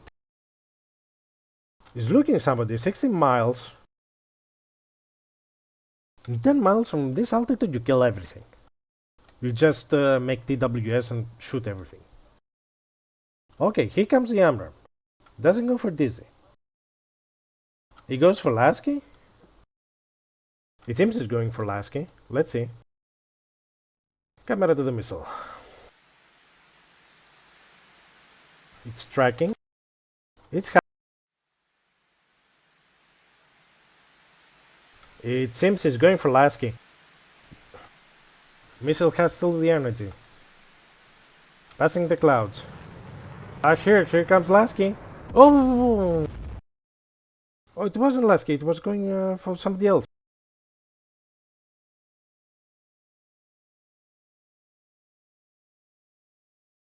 It went for Electrobull.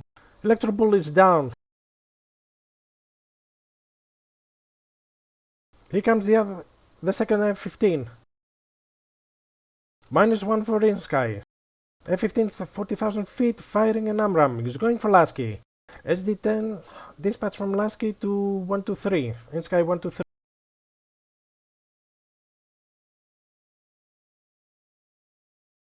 Here the AMRAAM still has the energy. Let's see Lasky.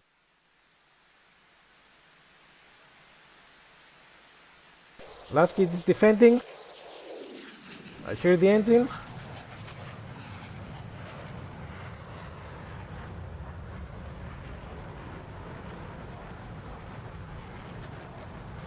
Here's Lasky. And the missile is dead. Missile is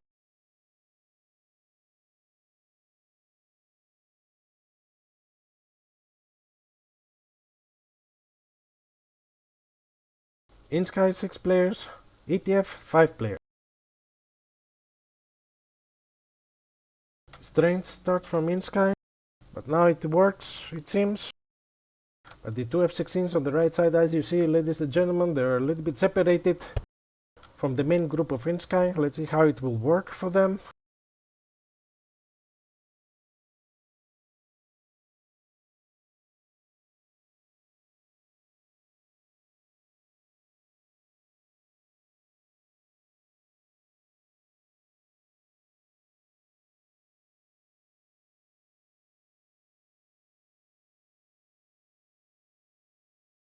Let's see, F-16 Yanju on 7,000 feet. Breeze probably sees him. 20,000 feet, Fox 3, 8 miles to Yanju. SD-10 has the energy. He's going for Yanju. Yanju defending. SD-10 is following the ground. SD-10 is... He's saved. Here comes another SD-10.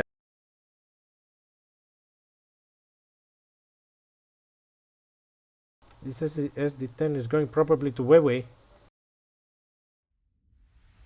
Doesn't go anywhere. That's a dud torpedo.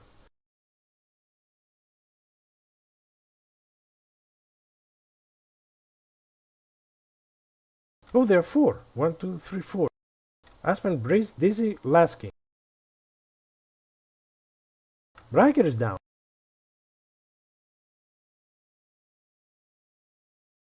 Here comes SD10 against 1, 2, 3. Changing missiles. Fox 3.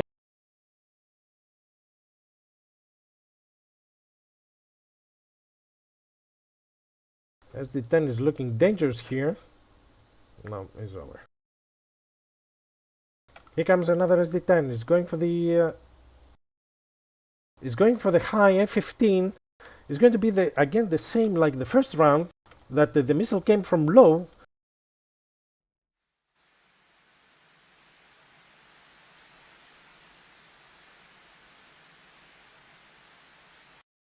Oh! Breeze is dead. He crashed? Because I didn't see any missile. INSKY, 1, 2, 3, 4, 5, 6 players against 3. This is a difficult situation for ETF for round 2.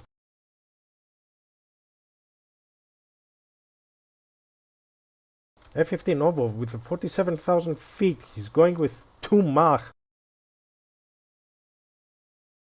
SD-10 from Aspen to Yanju. 5 Mach. Ovo 51,000 feet. 40 miles. Fox 3 to DZ. No, it's not going to DZ. It's going for Lasky.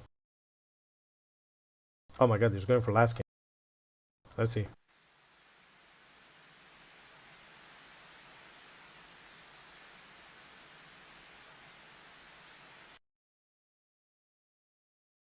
This missile has the energy, but looks like it lost track.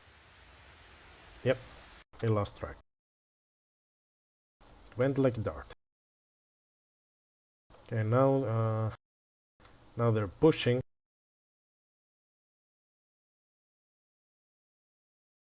Dreamwalker, Fox 3 to Aspen. Close range, 6 miles.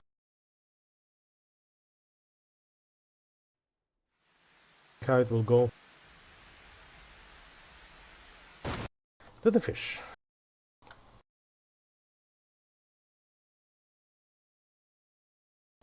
Okay, I don't know why this is doing it.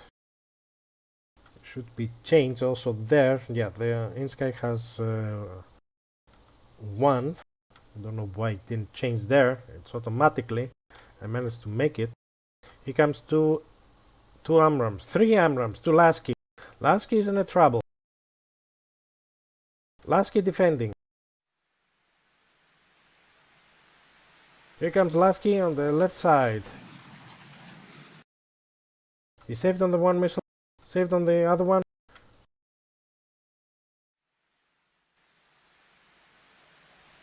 This missile goes to the ground. Just like it hit him. I don't think so. It went to the ground. Lasky still has the 2 missiles behind him. Let's see, F-15, 21,000. Okay, this is interesting. Oh! It went to the ground. Lasky needs to help Dizzy.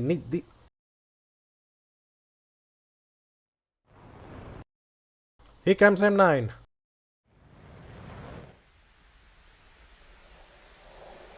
Oh my god. He didn't! Oh, he got hit. He got hit. Oh, and they finished him. Lasky alone against 6 INSKY players. Let's see, Lasky with 2 PLs. While the F-15 has only 1 Sidewinder. And Sidewinder also for the other F-15. Here comes the AMRAM from Janju. Another AMRAM. Double tap. And he's with AMRAM and Sandwinders. Asking is trouble. He needs to use the mountains. Here comes another AMRAM from Janju. Another double tap from Janju.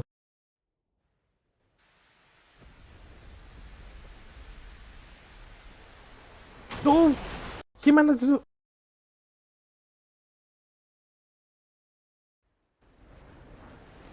Oh! The last one.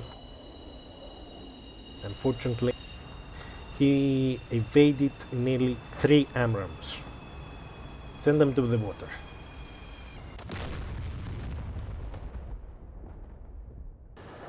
So Raid has taken the control of the area. INSKY took the second round.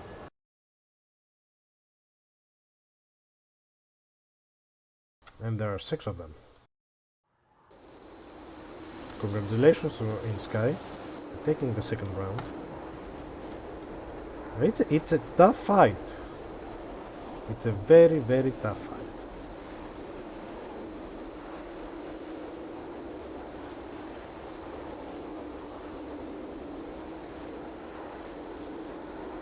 It's best of 5.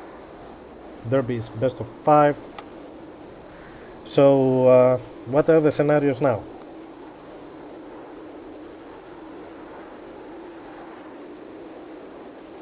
The scenarios is if ETF fights back and takes the other 2 rounds, we're going for the 5th round to see who is going to be the winner.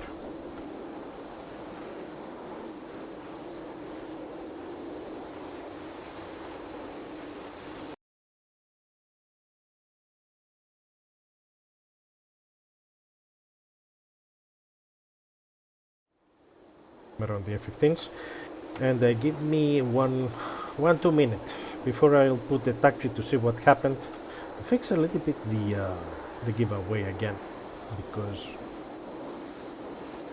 it has a small issues like the shutout messages that I wanted to make a shout out of my friends, and the link didn't even pop up, even that yesterday when I made the test it was working and everything is automated.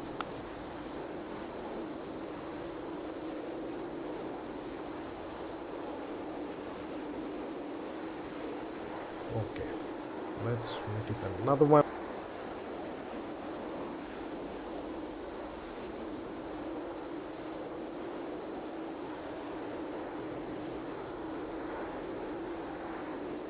Let's see if the message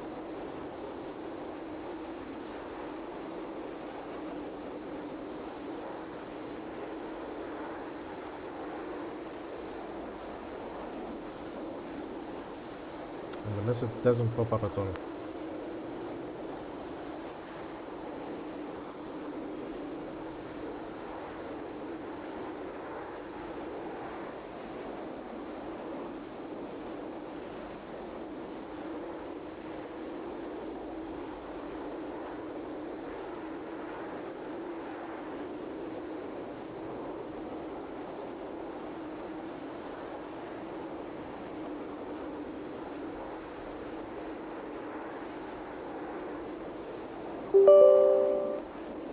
Okay, either my Streamlabs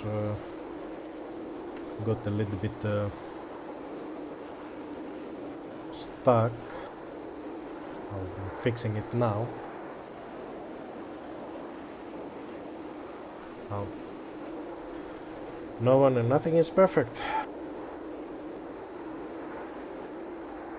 Just it's a little bit disappointing because I put a lot of work to make everything to work nearly 99.99%, and the Streamlab chatbot just wanted to make the problems.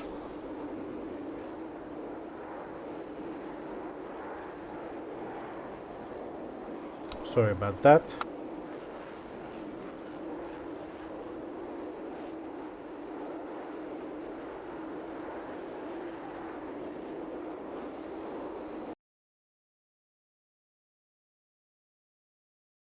The last one is Weiwei. We'll have the camera on him. The return.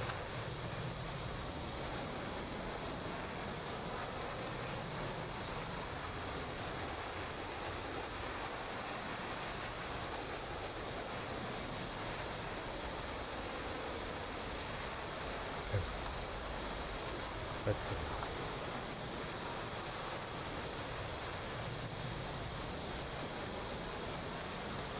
Here we go. Now it's working.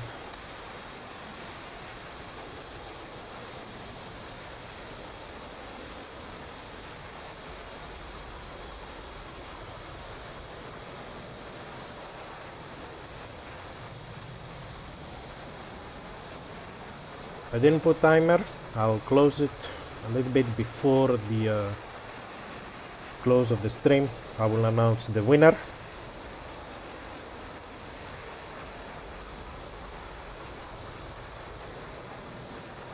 Everyone can follow. I put everyone for one reason. I know some people, they're not followers, they're here to see the match. I welcome them always. I hope everybody, you enjoyed the stream at the moment. I hope everything is fine.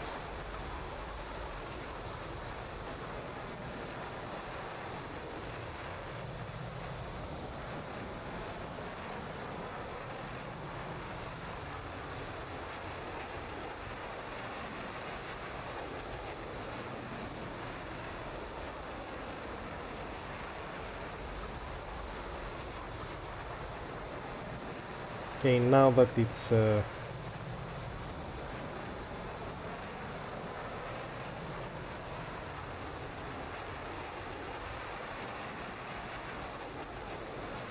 that it's working.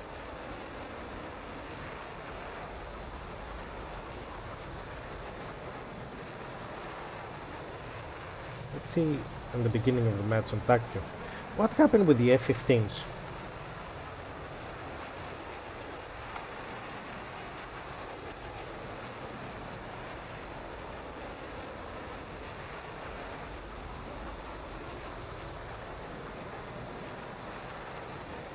So, here is Ovo.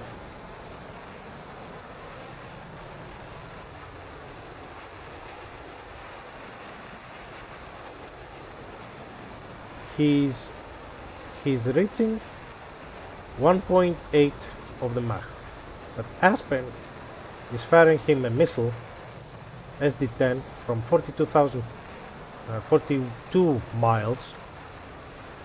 F-15 is on 46 while Aspen is on 40,000.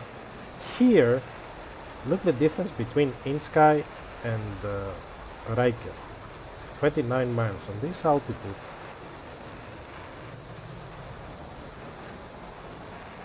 He could easily fire an AMRAAM, but instead of that, he's turning, he's firing a missile. Look how close SD-10 came to him. How close it is. 6 miles. Let's go forward. 1 mile. The F-15 is going with 1.8 while the SD-10 is already 1.7.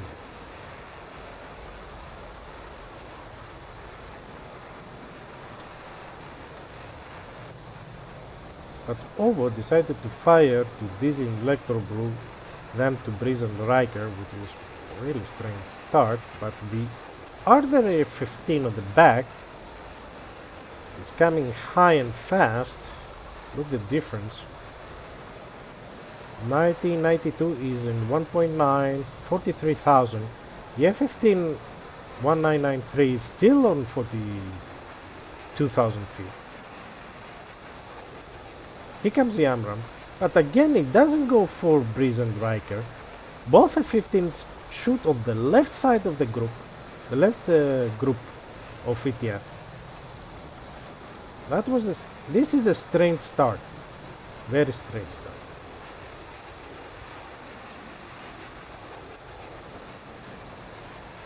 Probably they wanted to force Riker and Breeze to fire the SD-10s, which, my opinion, good. If they were actually, if they were going to fire to INSKY, let's see the distance.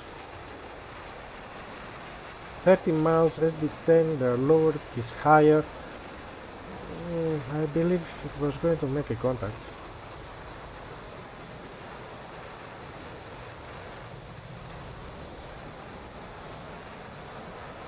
Here how it looks like. You see the altitude difference between INSKY and ETF? I think like this you can see it very well.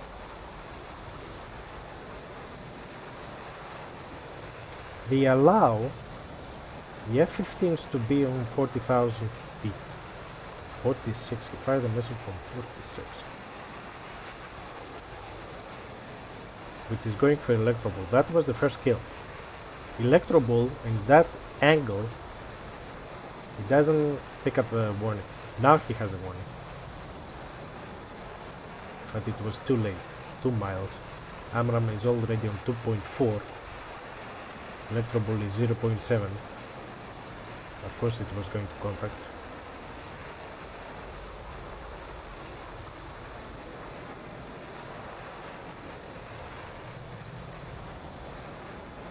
And here comes the first kill from INSKY against Electro Bull. Here's Yanju with Breeze. I can say this is close. SD10 is 2 Mach, F-16 is 1 Mach. But look how the SD10 is losing speed fast. From now on, already missile is dead.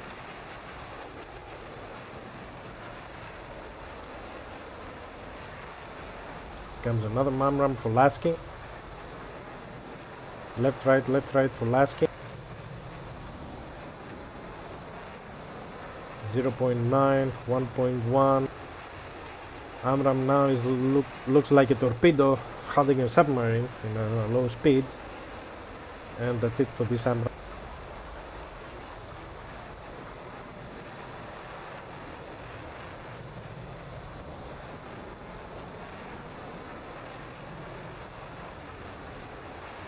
Riker was the other one that got killed.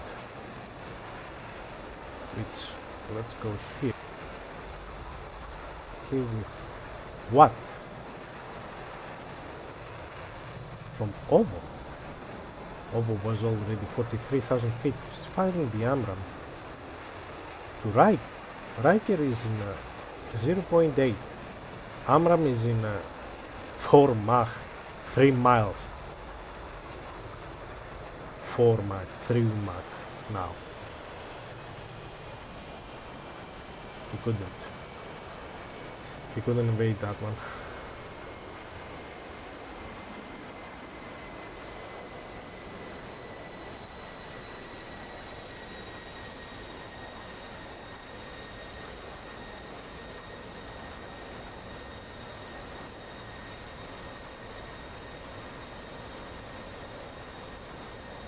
And here is the collapse of ETF.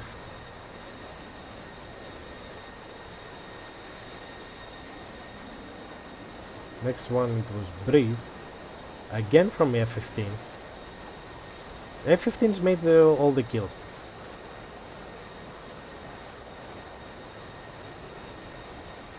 F-15s were on 46,000 feet, 2 Mach, firing the AMRAAMs, killed 3 people like this. The third one was Breeze.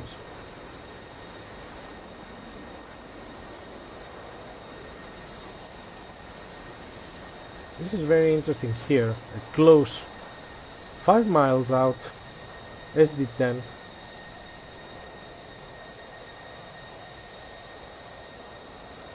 Missile to the mountain.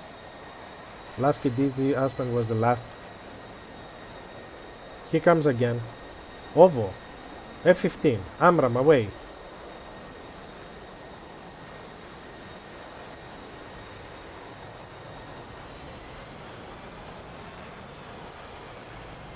Here got saved. Lasky got saved.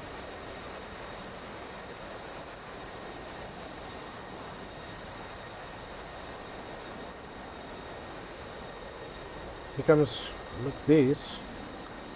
9-mile shot between Dreamwalker and Aspen.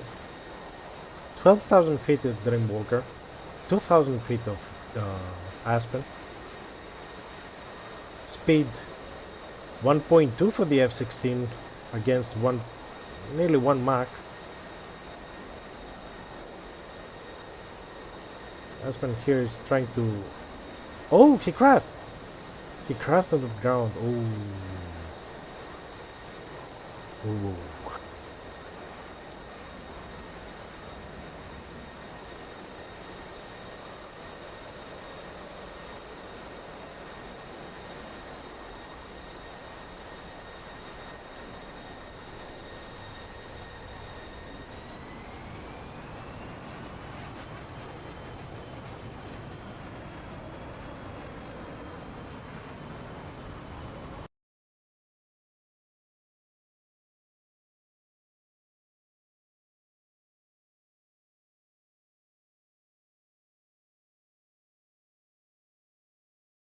Okay, I see everybody.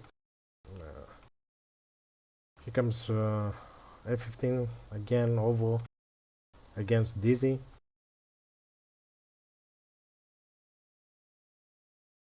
Probably Dizzy got damage.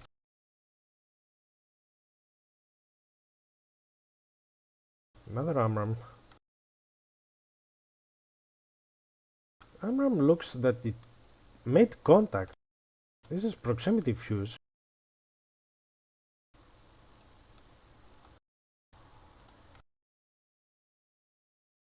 Or here comes the M9.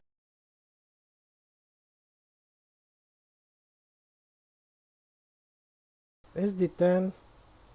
It didn't even track. The SD-10 didn't even track. And then F-16 INSKY 1, 2, 3 just sent 2 AMRAAMs. That's it. So Lasky was the last one. And that's it. Okay.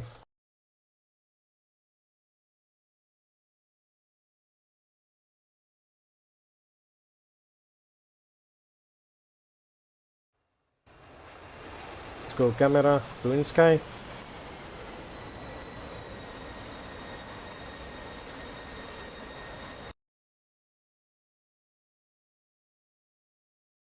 It seems 1, 2, 3, 4, 5, 6.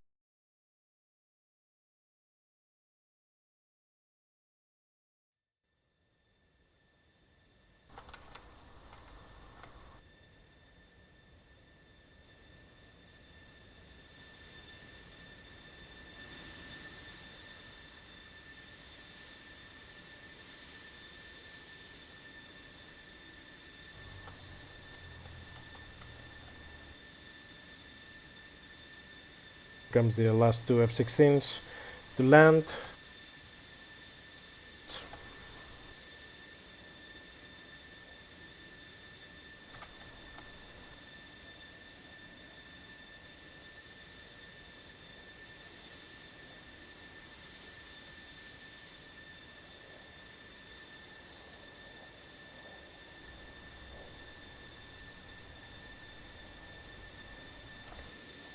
Hard landing.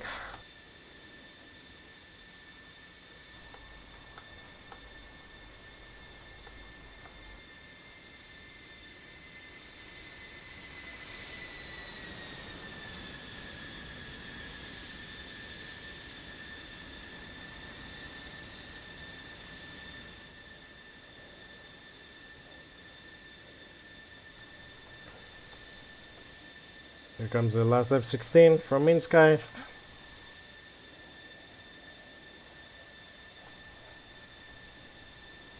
Oh, that bounced. That's another one, hard landing.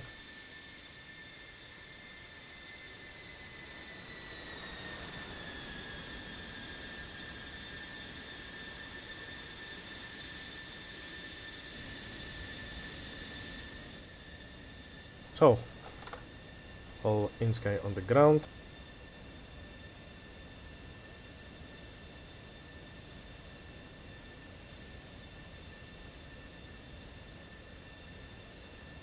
score is 2-0 at the moment. 0-2 actually.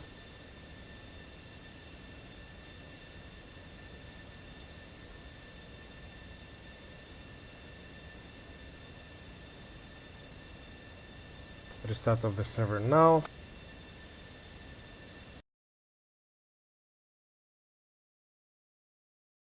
They throw me off.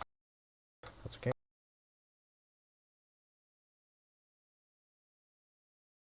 Let's see how the giveaway is going.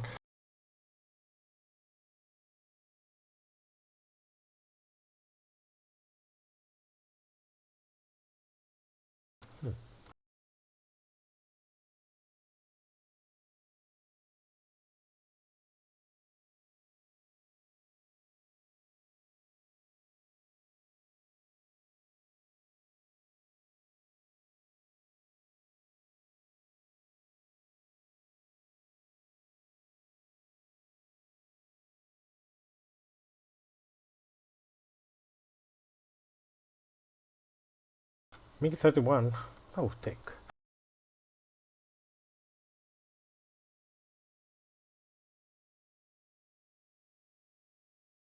Actually, until the server will come up, I'll prepare something for all of you. Some nice pictures.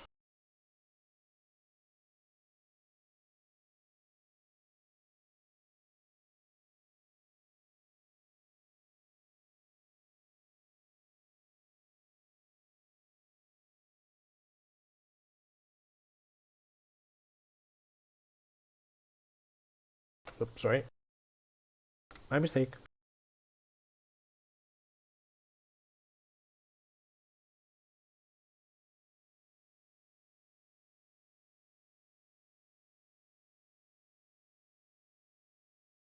So round 2 at the moment. Now we're going to round 3.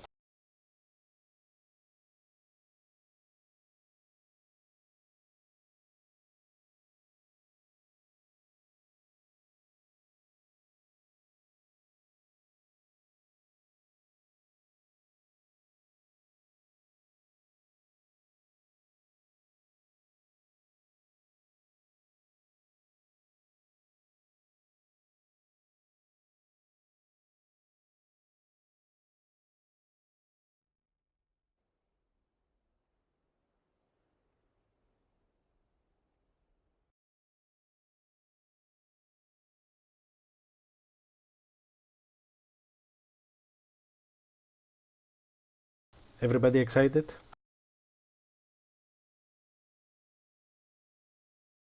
Write it on the chat. Let's see.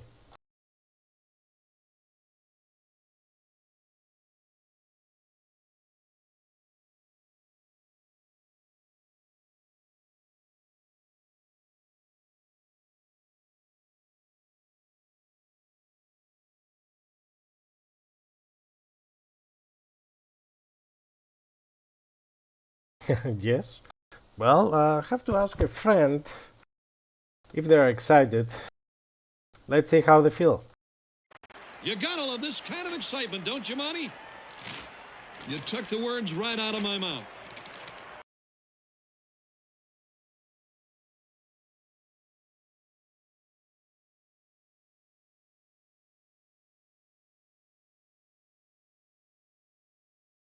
I hope you like it.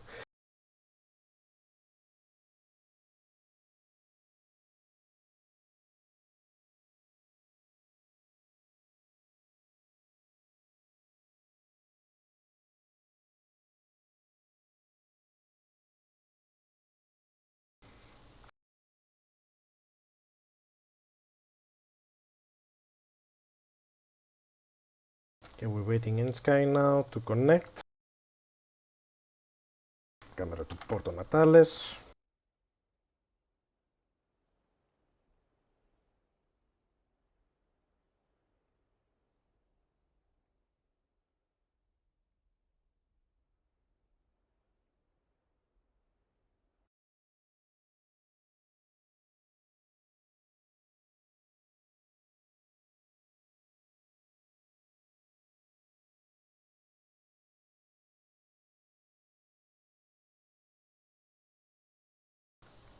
Okay, this is INSKY Breeze, Raki Raspen and Electro Bull from ETF.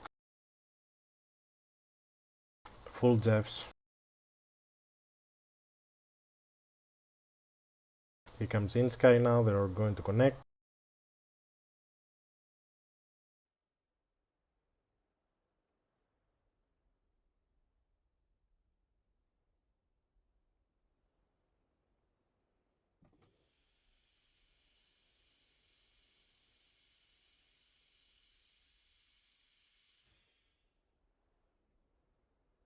Yeah, sorry about the emotes, I don't know why it doesn't work, really. It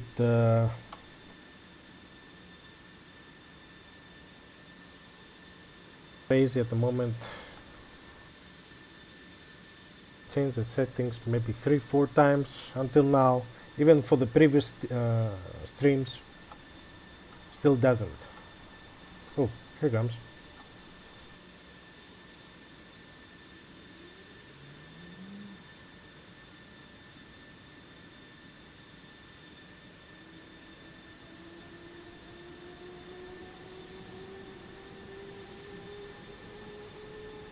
Here how the engines roar the F-15s.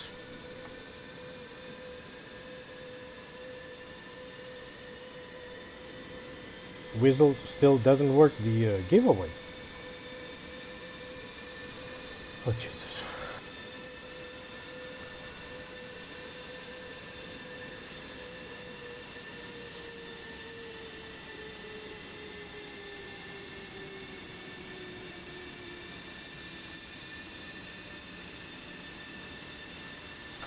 That's very interesting.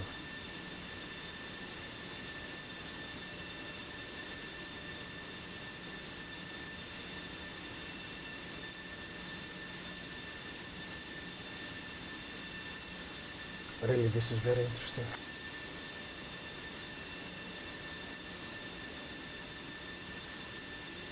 Actually, when you're tapping eagle and the number,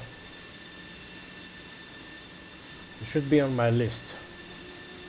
And I see on my Streamlabs that the list is empty. I'm going to kill them, really.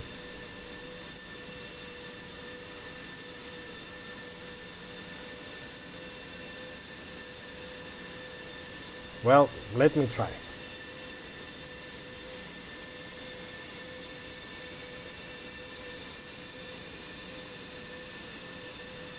Lol.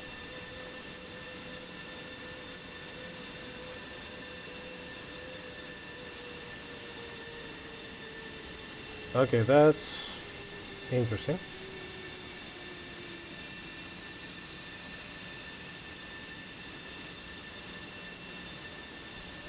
Permission everyone. And still, the system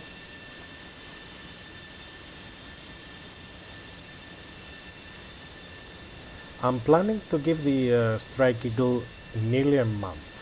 Even 51st Tech can confirm that, because I would discuss it with him. It was going to be personal from me, the Strike Eagle, as a thank you to everyone for the for watching my stream, watching SATAC, for the support that you give me also. And I really wanted to give the Strike Eagle. Now at the moment the only thing that is blocking, unfortunately, is the system and not me.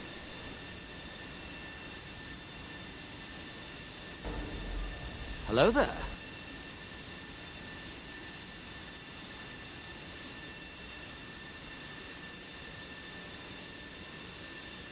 In the Navy, welcome to my stream. Hello.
Okay, for those convert, you want to see also SATAC, you will see here.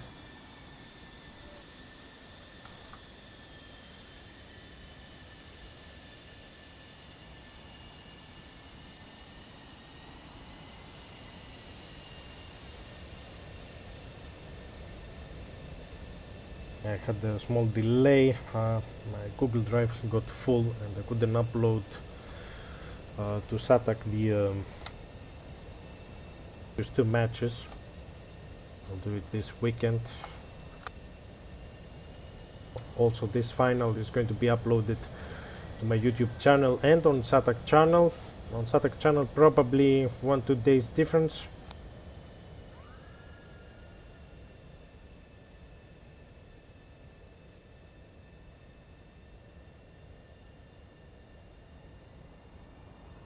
ETF reports ready.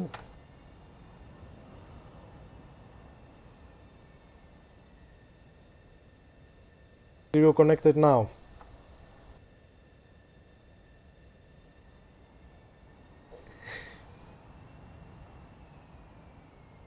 Of course, agent. If the giveaway system doesn't work today, we'll see a way then next, maybe even tomorrow or Monday, I'll post on my Twitter something so everybody will participate there, and then on next Saturday, so I can give opportunity to everyone to participate, and then on next Saturday to announce the winner. But I say, if only if my giveaway at the moment, the giveaway system doesn't work today, then tomorrow late evening around probably 10 Central European time, I will post on my Twitter. For those you connected now, here's my Facebook and Twitter, so you'll have it. So here's my YouTube channel.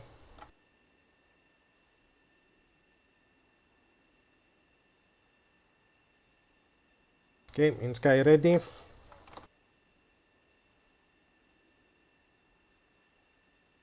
Minute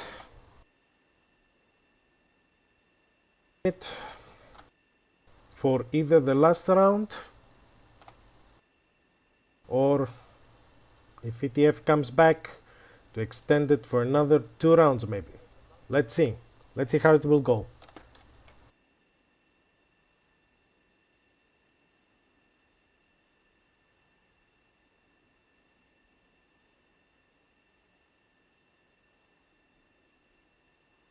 The seconds.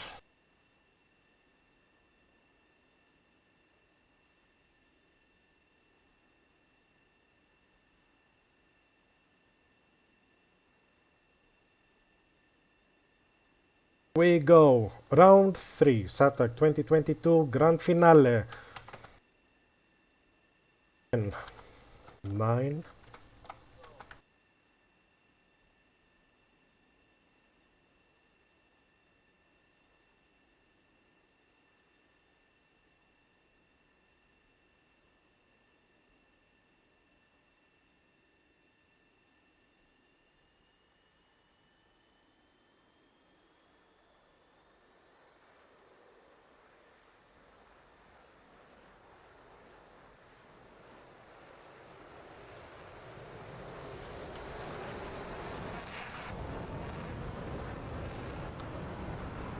comes the first one from INSKY, the F-15s.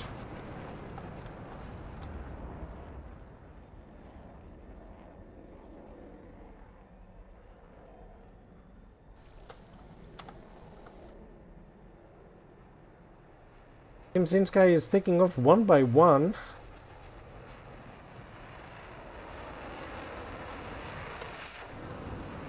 Roll zone.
Sorry, I forgot to put the skin, it seems.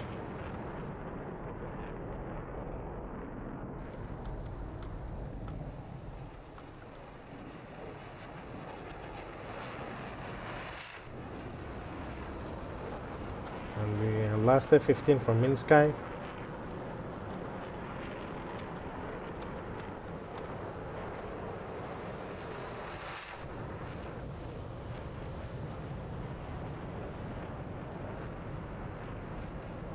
And round 3 is a go.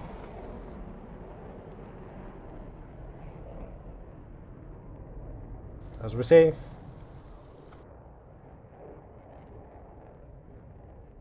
match point.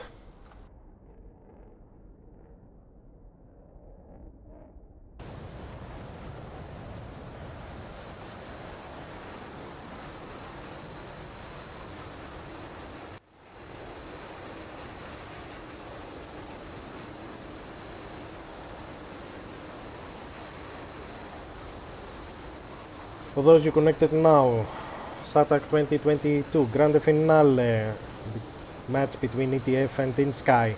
Score is 0-2 for INSKY. Let's see how round 3 is going to be. Two strong teams for SATAC.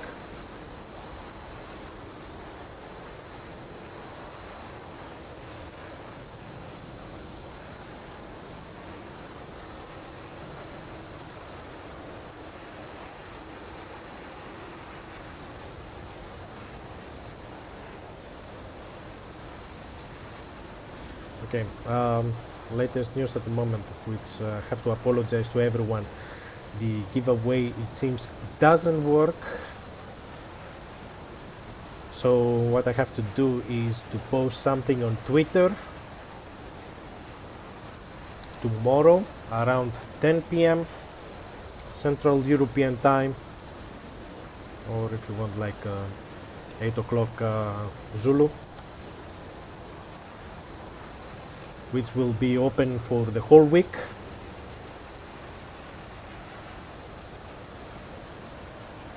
And next Saturday I'll make a stream to announce the winner. I will leave 7 days for this, for everyone to participate for the giveaway for the F-16 Strike Eagle. It will be a giveaway. And I'm going to give the F-15 Strike Eagle to someone from the viewers.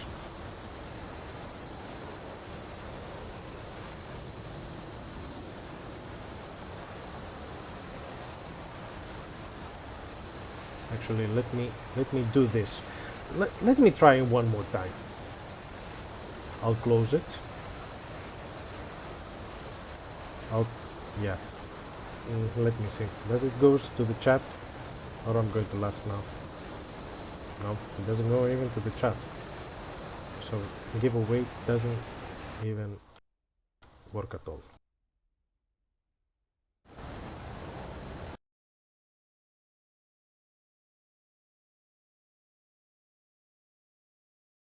So here we are. INSKY is the number 1 that they're going to the circle. Same tactic like round 2. Two F-15s, high altitude on the left side of INSKY, the 4 F-16s in the center, straight into the bullseye.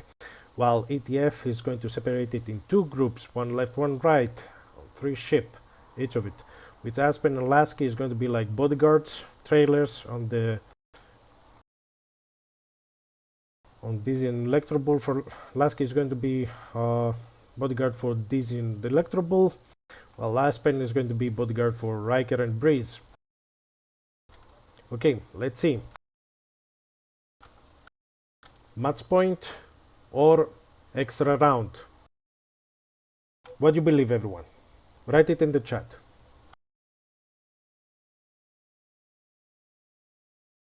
Battle area is contested.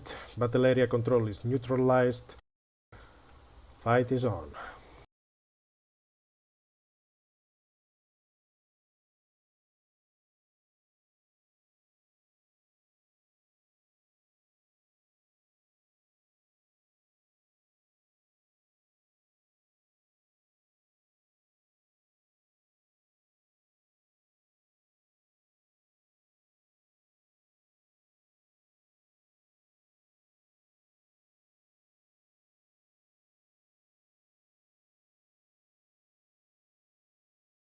Hey Jones, let's go for extra rounds.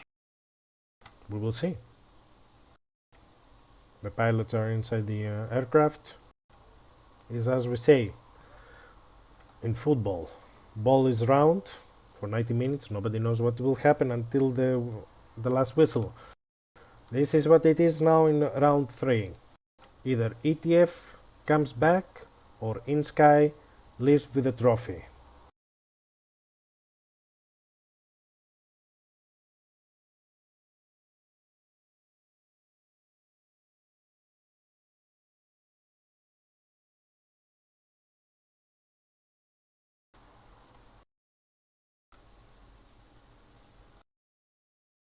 Okay, let's switch again with the TAC view.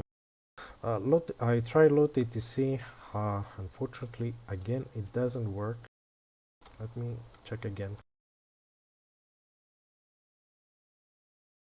No, it doesn't. Pity.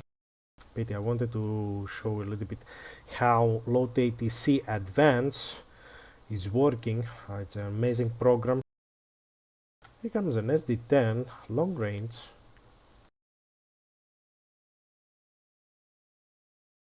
From 40,000, there's a missile is high. Let's see. 23 miles, 2.8. As you see, the SD10 is still keeping the speed. The missile is on 50,000 feet, while the F-15 is on 44,000 feet. INSKY doesn't have a warning at the moment. 13 miles.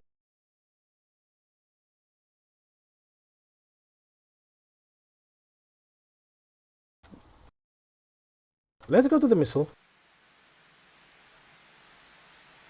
Here's the F-15. Now he has a warning. Type missile. Ooh, look how the speed is bleeding. Ooh. That was a good shot, I can say. It forced the F-15 to turn and to lose altitude. Actually, it didn't lose a lot. He's still at 40,000 feet. Here comes another SD-10. But for who? SD-10 is going for 1992. Another SD-10 is going for the F-15. This is be in front of him. SD-10 is on the lead. If they connect, it will connect somewhere here. Let's see. SD-10 on 48,000 feet. Steady. The speed is looking good. I'll switch on this ASD.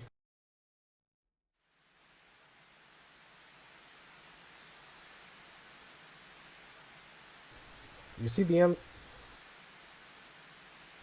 the other F-15, like dot spotted, exactly there. Yep, exactly on the tail. Here comes the F-15. Got the warning. Oh, it's going. Oh,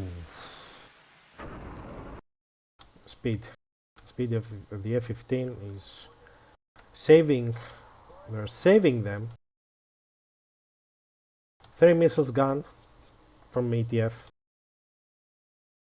But it was a good call because they forced the F-15 not to fire on ETF in the beginning, as it happened on round 2.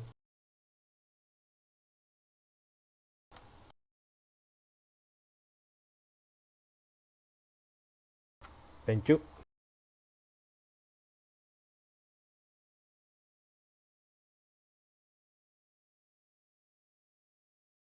Yeah, the button stuck. Okay, let's see. F-15 still high.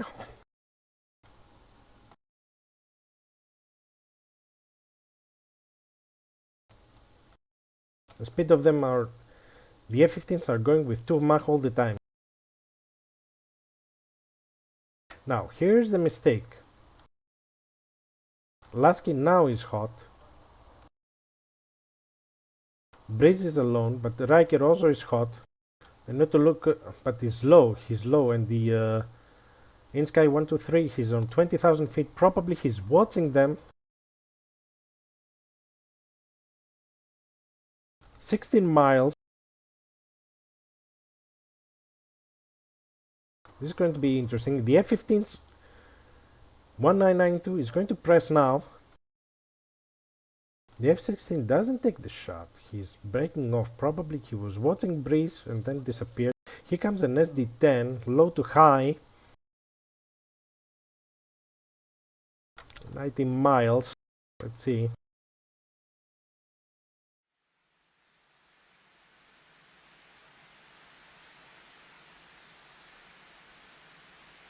Already SD-10 is losing speed.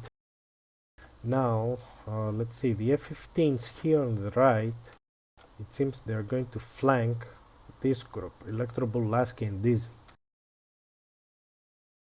Riker and Breeze, they have one aircraft here, INSKY Yanju, on 13 miles, 14 miles. They do not engage. Honestly, ETF needs to take some high. They need to take some altitude. Here comes the AMRAAM from F-15, 40,000 feet. The AMRAAM has the speed. It's going with 4 Mach nearly. It's going for Dizzy. 2.5.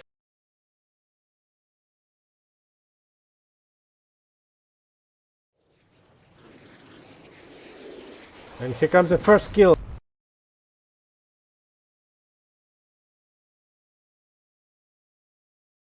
Here comes the first kill. Dizzy is down from the F-15 from OVO. Another high altitude kill from the F-15s. ETF now again is with 5.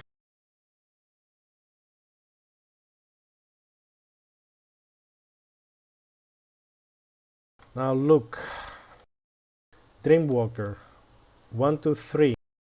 Another one F-15 on 40,000 feet and another F-16, 1155 way, 20,000 feet, hot. Breeze and Riker on low altitude. While Aspen is cold, I don't know if they see them. These are hills and rivers. Here comes another AMRAAM. Came from 992. It goes for Electrobull. Yeah. Here comes an AMRAAM from Dreamwalker. On cold target, 7 miles. Breeze or Riker. Aspen is cold. They don't see this group.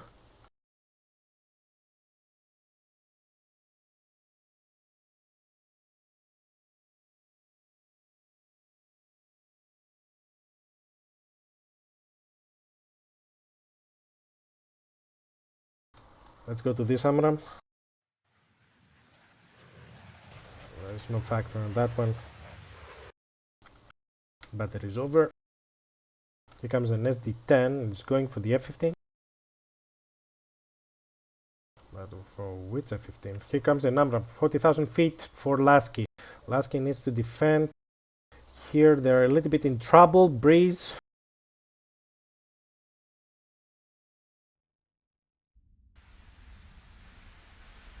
He's passing over the Breeze.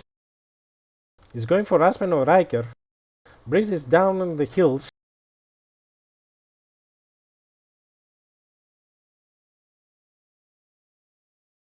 How INSKY they want the win?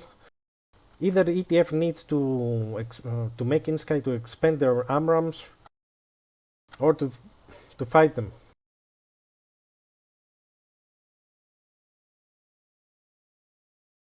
We are 15 minutes. 40 minutes for the round 3. Here comes SD-10, close from Riker, going for Yanu.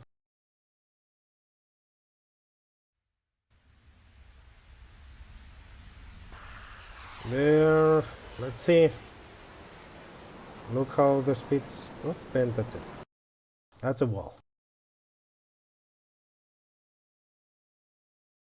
Lasky is alone up there. He needs to come closer.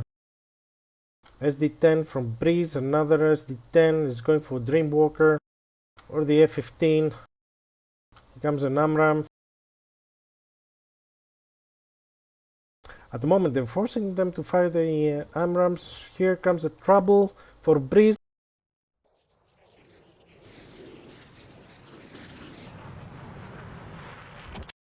No trouble at all. Let's see the other AMRAAM.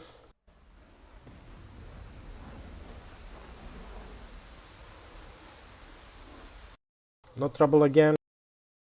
F-15, high altitude again. SD-10 from Breeze. Close. Let's see. I see missiles everywhere.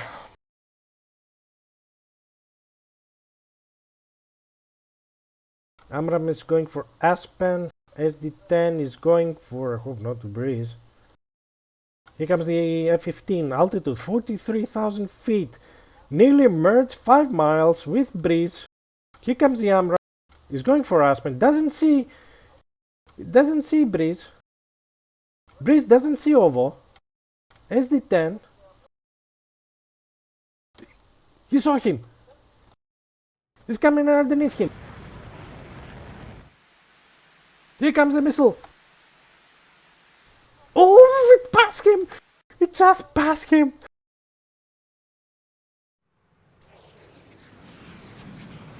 Let's see, Breeze, here's... Oh my god. You see the missile? Hello there. What is going on with the missiles?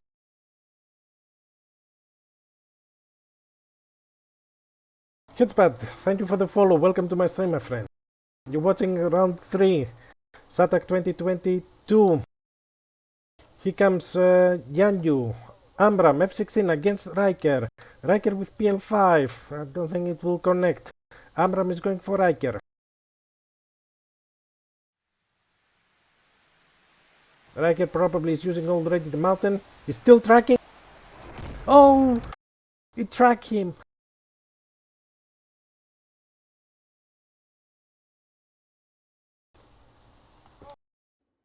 Breeze is in trouble. He passed him over the... Well, this guy needs a new haircut with this one. Here comes an AMRAAM. Oh my god, it's going to be blue, blue. Blue, blue again. He's going for the F-15. AMRAAM for the F-15. No, he's going for Electro Bull.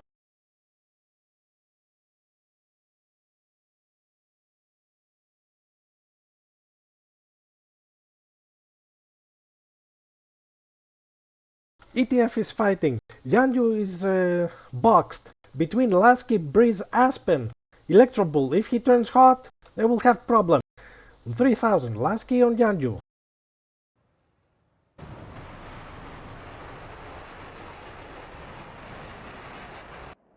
See each other.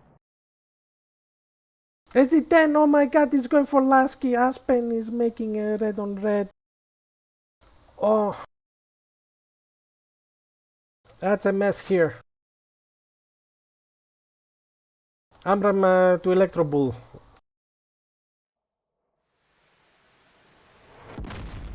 That's a kill. Aspen is alone. Aspen is alone.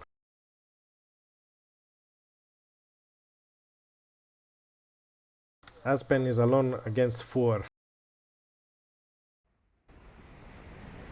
He has missiles. He has 3 missiles. If 3 connects, that's good. Aspen is looking for targets.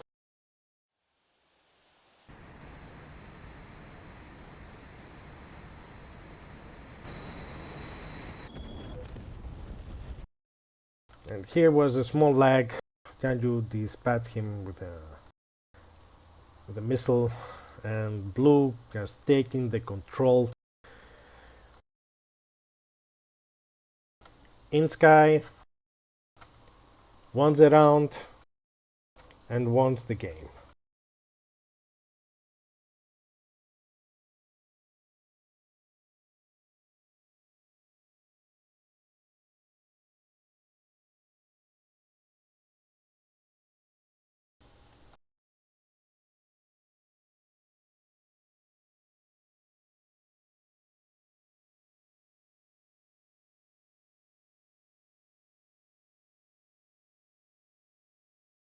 So, until INSKY will return back to the airport, we have a small surprise, which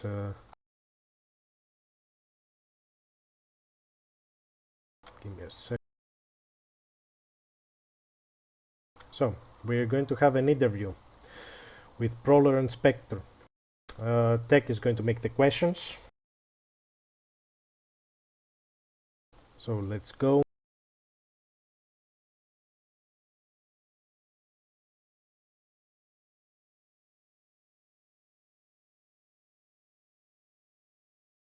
Give me a second.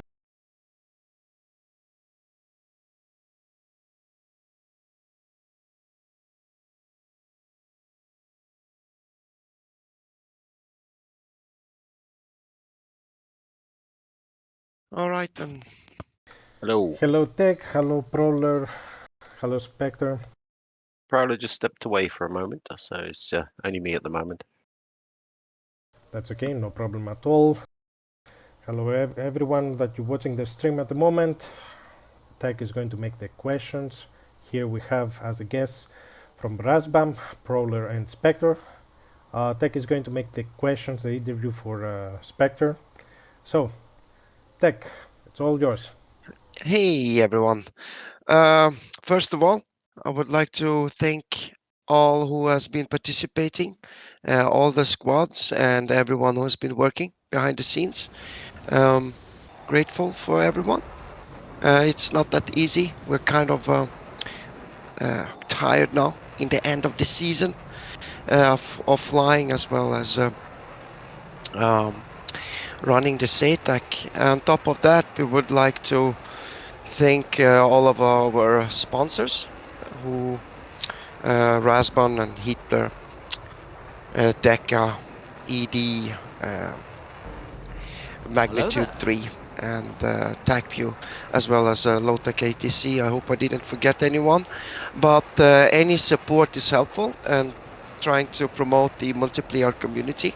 That's what we are doing, and that's the whole point of this event, is basically to have for people somewhere to make it more competitive, and that's what we are doing. And all of our sponsors as Rasbon providing the prizes just makes it more interesting. And as well as with the SA map, this in this case gave us opportunity to make the finals on SA map. That's it for from me, like representing and saying thank you from 51st PVO Regiment and SATAC organizers. And yeah, go ahead, spectator. Welcome and thank you for visiting us. Any questions for you? Have you enjoyed? You told me that you have watched some SATAC matches. Any opinions about that? Yeah, I mean, I've watched a few of the matches. However, you know, in awe of the skill, I've got no chance, to be fair, if I was to join. Cannon fodder, but yeah, it's really good to see the DCS community come together and you know, participating in this sort of event.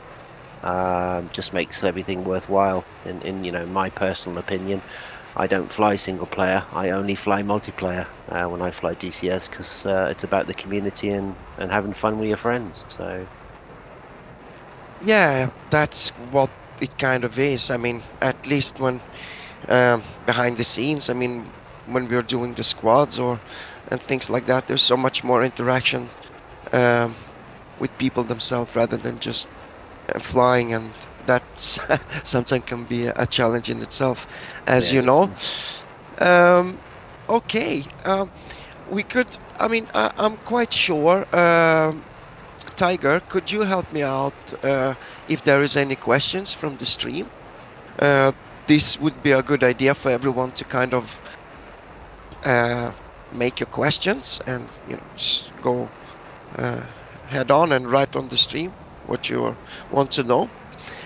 because this is kind of as well SATAC's point that we want to cooperate only with not only but with big parts of DCS or hopefully with all DCS developers. So if opportunities arises, developers can get into the streams and talk about it, engage with the again multiplayer community, and it's just growing. More and more, we're gonna probably have a Cold War scenario sooner or later, and so on. But yeah, all questions are welcome, and I can start with the first one. Hello. Um, Hello, Prowler. Hey, It's welcome. coming around, don't worry. Yeah. Um, I can start with the first questions, Prowler. Then, as soon as you got back, and it kind of I know it's not relevant. You probably know what I'm asking. Is there any work being done on the MiG-23?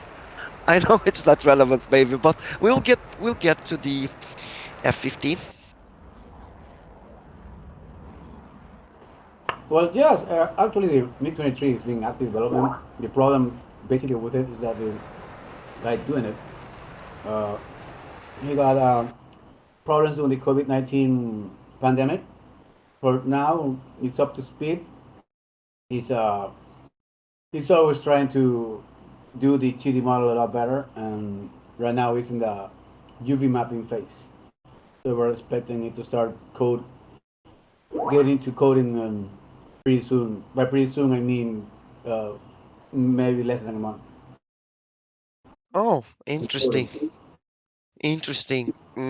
That makes me hopeful because we like new toys, but um, we like some old toys as well, and it's always welcome. And really wish you all the best with the MiG-23 project. That everything goes smooth, bug free, impossible, but that you smash them easy. And yeah, any questions, Tiger, from the community? At the moment, let's see. Most questions, as I see, when the F-15 is coming from Jack in the Crack. Of course.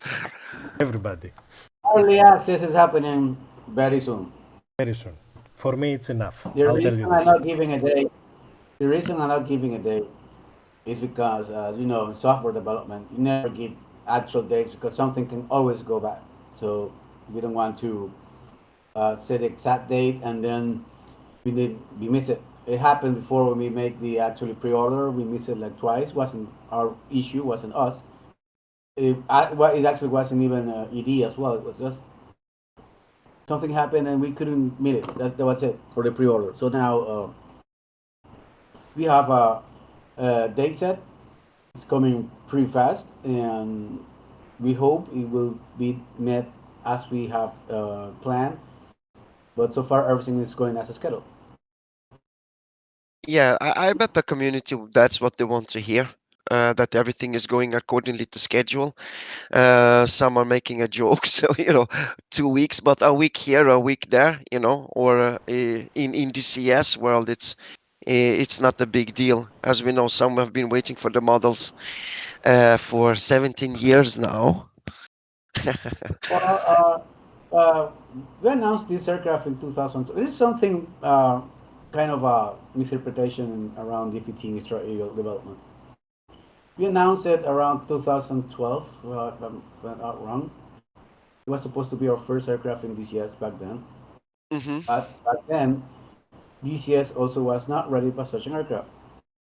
Basically, back then, DCS did not have an air-to-ground radar, so there is no reason to make an aircraft that is basically reliant to air-to-ground radar without an air-to-ground radar in the game. So that take a that made us move our development schedule and go forward with the Mirage 2000, which was our first product, and also that's also one of the reasons why we didn't make the Harrier Plus. We have to do the ABAB night attack. So Okay. as time passed and these years keep growing, and then you have the F-18, and then the F-18 had the air-to-ground radar API, and the capacity. Well, that's when the clock actually starts ticking.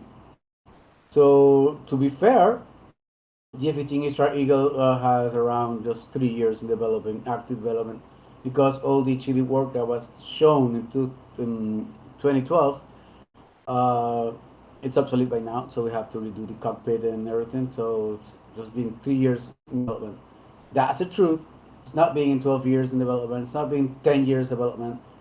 When we announced it, DCS was not capable of handling such an aircraft. So now it can, and now that's where you see the Strike Eagle coming. Yeah, I mean, exactly. And I guess that's how it works. I hope more aircrafts can get yeah get developed because of this, knowing the same situation or which experience same situation as you. Um, any Well, Easter like I eggs? said, We have a little question. Yeah, sorry, go on. no, no, go ahead, go ahead. Yeah, no. I mean, like any Easter eggs. I mean, first of all, F-15, just to pull that off, is kind of um, a hell of a work. Just putting it out there and even just make us dream about that it's happening. And now that you're kind of there, almost, everybody can not anticipate more than we are doing. I mean, as well, I guess F-15 as before, since been flying since we had only two aircrafts in DCS in terms of um, air-to-air combat. It's gonna be a great addition because yeah, there's a lot of people who like F-15 and as well respect F-15 as an uh, target. So yeah, it's gonna be great, and as well with the other development from other parties who are cooperating with DCS or ED. I mean, yeah, it's gonna be one of those pinnacles, one of those aircrafts that I guess, as it was before, the flanker and the F-15 was those who were actually really used for their air-to-air because it was only them, but as well because they were really capable of doing their work. And I guess F-15E will have to show if it's capable in air-to-air. Um, how Another question regarding that, since we're doing air-to-air combat. Um, what is the difference between the F-15C and F-15E when you're flying it or comparing it right now? Is it like, since both have PFM, do they behave differently or any? How does the PFM feel for you guys? The flight model. Uh, okay, well, while they're based on the same core aircraft like the F-15E design, the F-15E is actually developed to be a bomb truck, right? It was supposed to, well, it's not supposed to, was designed to be America's number one interdictor aircraft, which is a role which it feels extremely well. And at the same time, it have a secondary capacity, which is to disarm itself. So when the real F-15 Israel was developed, the idea was to make an aircraft capable of going alone into enemy ground, defend itself, and attack and come back. So uh, in that regard, as air-to-air capacities between the 15C and the 15E, we can say they're basically the same.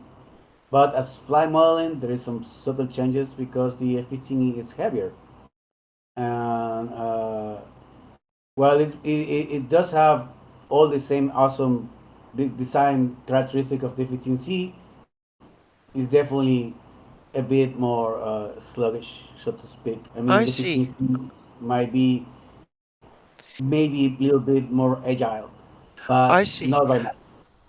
Because my question was the follow-up, since you're so into the aircraft right now, are the engines a little bit update? Is there any updates on the F-15 engine, or are they exactly the same? And the third question is, again, you have to excuse me for this really kind of easy questions. Everyone might know them, but I focus on a little bit on the eastern side of aircraft, so I know a lot about them. But when it comes to F-15s and F-16s, kind of where my knowledge ends.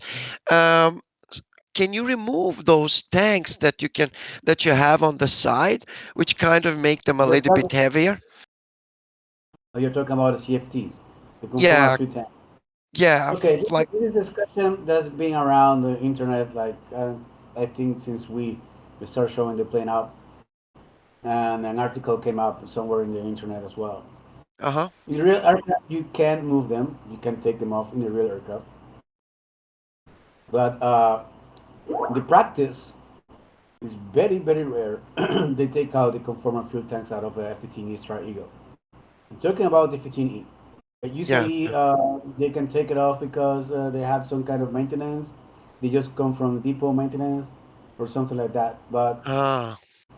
in actual use, they rarely, rarely remove them. So So, so if you're basically it asking could me, not be used as a for a combat situation. It's basically removed for maintenance situations. I'm understanding you correct? exactly, that's what happens in real life. So they can be Okay, taken off, yes.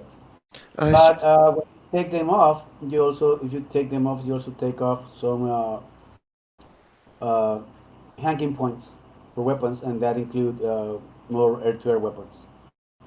Now, I think, and could be wrong, but I think that the actual EX version and US version, you can actually take them off uh, because it's a complete multi-role fighter. But it was decided by us when we were developing this aircraft that being this and F-15 Strike Eagle, specifically Strike Eagle, specifically Street 4 Plus model, which is not intended to be used without conformal fuel tanks, we decided there will not be removal in our model. They're fixed, and because that's how they use it in real life. You won't see FTHR Eagle without conformal fuel tanks on not on active service deployed unless it's been under maintenance, some kind of maintenance. So it was decided that it's not going to be removable, not in our All right. model, and I it's not one of priorities. And if we ever do that, it will be like For the at the end of later the line. work. Yeah, and the end of the Exactly. line. I understand, like I understand it. Could I even be like I mean, I'm sorry to tell you these guys, but you need to do a lot of work, and as ourselves, and someone has to kind of pay for it in the end.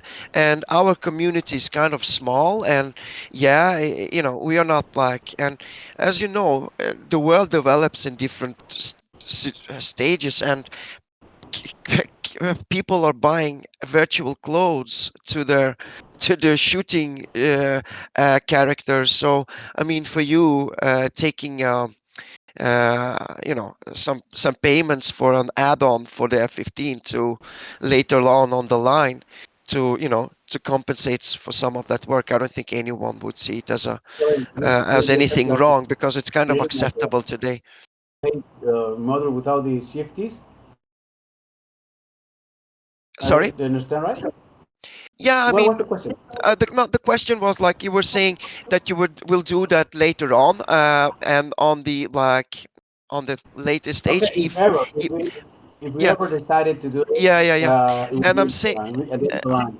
Yeah, and what I'm saying Not a to that priority. is that you should you should do it as a mod, so you can basically take credit for the work you have been doing. That's what I'm trying to say. Well, there's a thing you got to keep in mind when you develop aircraft for DCS. Yeah.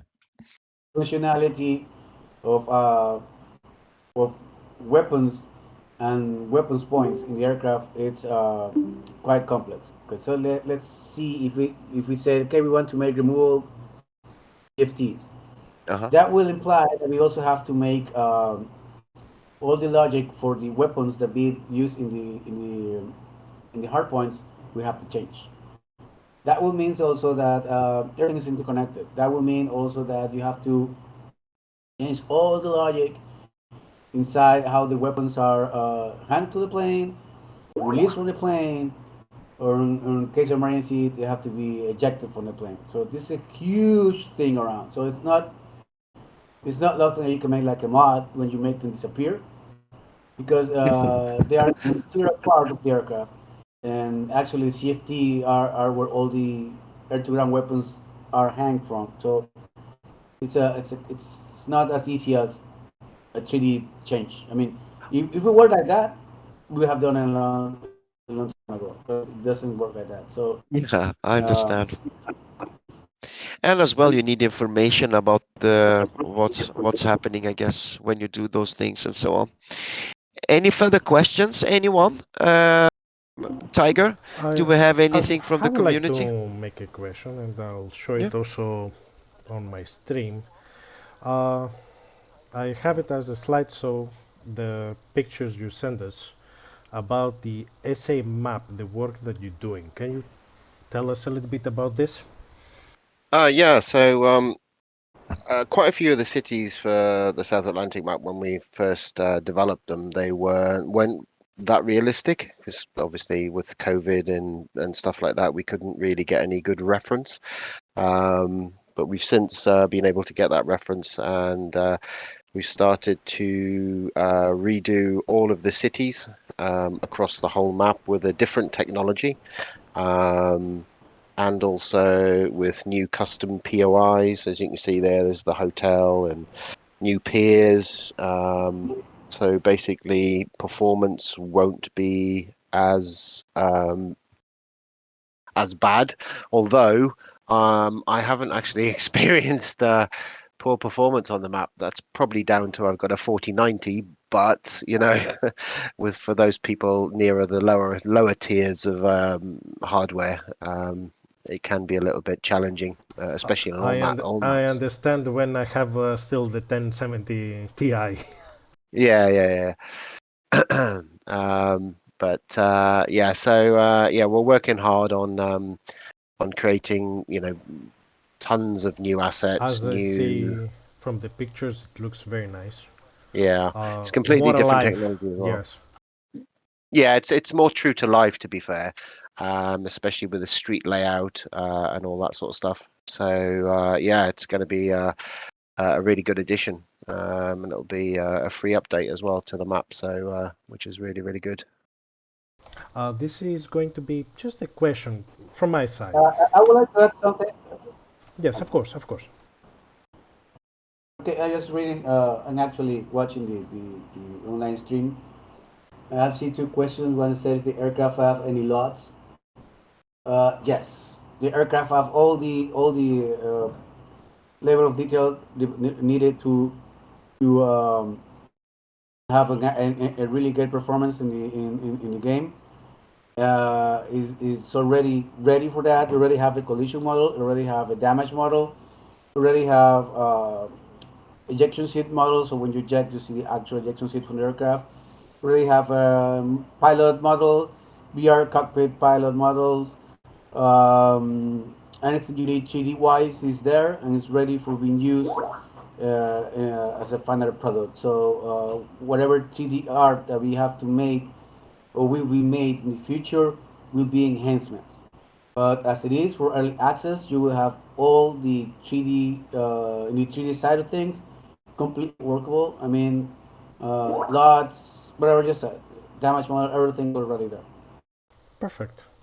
I mean, speaking from experience of flying the jet, it is one of the, if not the best jets in DCS at the moment, in my personal opinion. Of Visually and course. performance as well. It's phenomenal. It's really really good to fly. It's a different workload. You've got to use your brain a little bit more. Yeah, that's all I'm going to say. So yeah, it's really really good, really good to fly. That's nice. Another thing Can't to wait. add is that most of the latter part of the plane has been actually come from GD scans. They include the control stick, PODAs, some of the panels, the MPCBs. Everything is made this way so what you got is a proportional cockpit. But you once you get into the cockpit, the proportions are correct, so you will feel exactly how they should, like you were in a real cockpit. In VR, the experience is amazing. It's not because of my product; it's real. We have, I don't know if you guys know this, but we have, I just came from Rotterdam, went to ETech 2, that was the 24th up to 26th of April. And we showed our everything is Right Eagle in its MCS version, which is another software used for professional training. This is another side of my business, and actual F-15E pilots flew it in portable trainer with X-Style VR headset from engineers, and their common uh, uh, idea of what they saw is that it was as close as it can be. They have never had an experience like that before in any simulated aircraft, and not to mention in F-15 Extra Eagle, right? So it's a lot of work that have been done around this aircraft. It's a lot of love in it. So we're quite sure that the quality will speak for itself. I'm That's sure nice. it will. Yeah. This is nice. I wanted to make also one more question. I know Rasman has the Mirage 2000 and the Harrier. Uh, did Rasbam thought to continue the Mirage family, like Mirage 3, 5, Nesher, and from Harrier, the old one, Zero 1? Yes. Okay. As for Harrier, right now there is a, because I'm also a 3D modeler. I'm being actually actively working on a Sea Harrier FRS 1 and a GR3. Which are pretty much not the same, but they're actually quite familiar with these shapes. And as of Mirage, I cannot speak freely right now about modern versions, because the next version of the Mirage 2000C will be the Dash 5 or its bomber version, the D. I cannot speak about it now. I would like to be free to speak, but I can't. But as Understood. older versions like the Mirage 3, uh, we have a modeler right now in a ranks, that the guy that is working with give me with he's working in the Pucara. He's also working in Mirage 3, and he have a mesh right now. With that mesh, it's not being worked on as of right now, because we're working on other stuff like the MiG-23, the A-20B Super Tucano. So it will get in the development line in time, but it's not right now in active development. But eventually we will work on it. That's nice news. But the thing with DCS is that it's really active, so it's a very dynamic market, so to speak. So probably somebody will say they're developing Mirage 3, and we have not like called dibs on it. So if somebody else comes and get into full model, okay. I mean, they Oh, got it. They got it. I'm I mean, I'm we covered. have to work through our. We are working. We have to go through our kettle development plan. So right now, like I said, we have a model. 3D model is a mesh. It's in Studio Max, but it's not being active developed. Oh, that's nice. Well, I have a comment here. Well, Coxie says, go straight for the Salt Rafale, which everybody knows in the planet would never happen. And while you're at it, do you own any cats? Anyone of you owning a cat in I have two Rasbon? cats. That's two I had cats. two cats for 22 years. Unfortunately, they both passed away, but I love cats. Oh, all right, there we go. That I have was two cats. Dolan.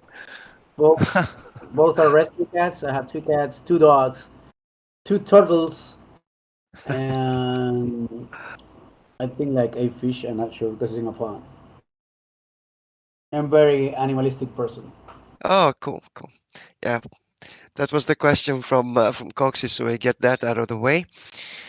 Um, yeah, I guess Let me see, so we don't miss anything important, rather than know everyone is excited for your release, and we are as well patiently waiting for your future projects, as mentioned before.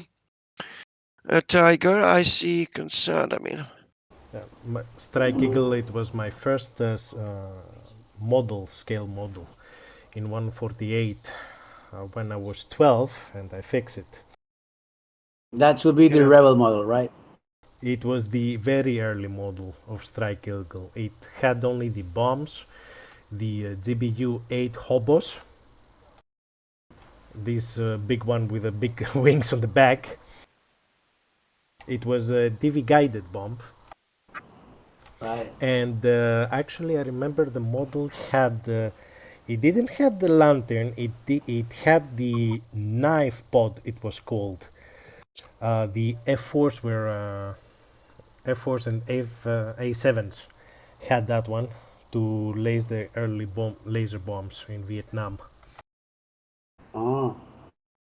Actually, my second plastic model, I'm an active plastic modeler, also a really active diecast 172 aircraft collector, and huge Star Wars collector too. So my second model I ever had in my life was the F-15E Strike Eagle prototype from Rebel in 132 scale. Oh, I still have it. It came with the bump racks, and you have like a CBU 57, I think it was. It I, was big. It was a big model, plastic model. I have 64 148 scale models. Whole airbase. Sorry. And another question from Jumbo. A MiG-23 will have a Lazarus intercept system? It's too early to say right now. Okay. I know it's a MLA version, and whatever the MLA version had, most likely this model will have it. Like I said, it has not entered the coding phase. We are just waiting on the whole 3D part to be done. That's a thing we decided, not just for the MiG-23, but for the F-15E on, since it was shown in what's the name, in the in our development phase. We decided that it was more performance wise for us to get the 3D part first and then do the coding, then that do both things at the same time. So Nice. we have to wait for the 3D to be completely done, and then we get into To next phase. implement it. So yeah, so once we get into the coding phase, I could answer that question more accurately. Oh, so will the air-to-ground radar be fully modular on release? Yes. I'm reading the questions too. Yeah, regarding Yeah. sorry. Yes, the air-to-ground radar is completely fully functional as it is right now in early access. Also, the air-to-air radar will be completely usable once you get it in early access. Um, this is a complete new coding of a radar. It is a different um, API just created by us. So it behaves like an actual radar. I'm not talking that other radars actually in DCS are bad, but ours is different, works different, and perhaps it behaves more accurately than other models radar. But it's the nature of the aircraft in itself, so we decided to have a really good systems working for it. So uh, we also have probably will also have learning curve because you have to interpret what you see on the scope. It's not like previously radars that you can give everything to you. You have to understand what's going on, and uh, also it's already synchronized for multi-crew. So that's something that going from day one since you get it, and yeah.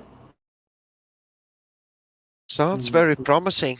I mean, Yes. especially for us when it comes to air. So I'm quite sure next SATAC there'll be plenty of F-15s in the air trying to show how it should be done. I know it's not meant to do that, but I'm sure it will be able to give everyone uh, The thing is, the thing a is good that when challenge. you get the thing is that when you get an aircraft with these characteristics like the 15 Strike Eagle, which is capable for all-weather attack, right? So all-weather attack means that you can also you need to use the radar to get targets, and then you can use all the sensors like TGPs to get a more accurate info where you're gonna drop your bomb. But this gives DCS another how do you say it properly? It adds another Dimension? scope of expertise that you need to master, and this is to actually use the air-to-ground radar to detect your target, identify your target, and use it in combination with the other sensors to get your weapon where you need it. I mean, it makes it puts something else, something new into the world DCS world, and so since that's how the real aircraft is, that's was decided to get the best representation of a simulator radar so far or currently in any simulation game. Yeah, I said game in any simulation game. So it adds a lot of new stuff, and also it will need people to actually learn how to use properly use air-to-ground radar. All that is gonna be in your hands from day one. When the early access is out, you have all that. So I think it will keep you quite busy. I read that some people are quite well not mad, or some say they are disappointed that some more modern weapons are not included in the early access model. They will be included, but as it is right now, you have a lot of things to learn and to master just in the radar alone, and all the systems are into this very complex circuit. Yeah, I bet it is. I guess it's the one of the most complex aircraft DCS have seen so far. Um, I bet there is as complex developed, but yeah, it's hard to see it on it like that. I bet you kind of look at all of your aircrafts as um, yeah, as a challenge in itself, and at the time that you did your best with the with what you had to work with.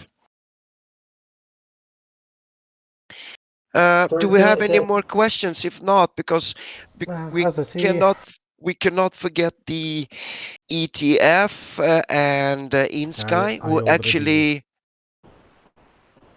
I already sent them a message. They All will right, jump good now in stuff. the. They'll probably get on really soon. But before we leave, I would like as well to inform regard some things about SATAC as well. It's gonna run sorry, as. Yes, sorry, problem. yeah, just one last question. Is the AGN 130 a priority item? Well, not a priority item. It's something we're working on, but this have to be this is a mixed work because we do not control weapons. Weapons are created and developed by ED. Mm, So before we can put the proper AGN 130, ED have to do a proper AGN 130 for the whole thing. So it's a combination. So we have to wait until they create it so we can integrate it to the aircraft. But I know for a fact that they are somehow working on it. Eagle Dynamics has a lot of things in their hands, and we are not pushing for it like a priority, like the question is right there. But it will be eventually included once ED and us can get the thing together.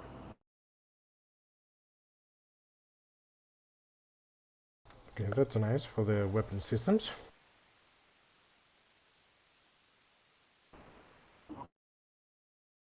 Many more videos before release. Well, think we're planning like 3 more videos before early access arrives. Oh, that's nice.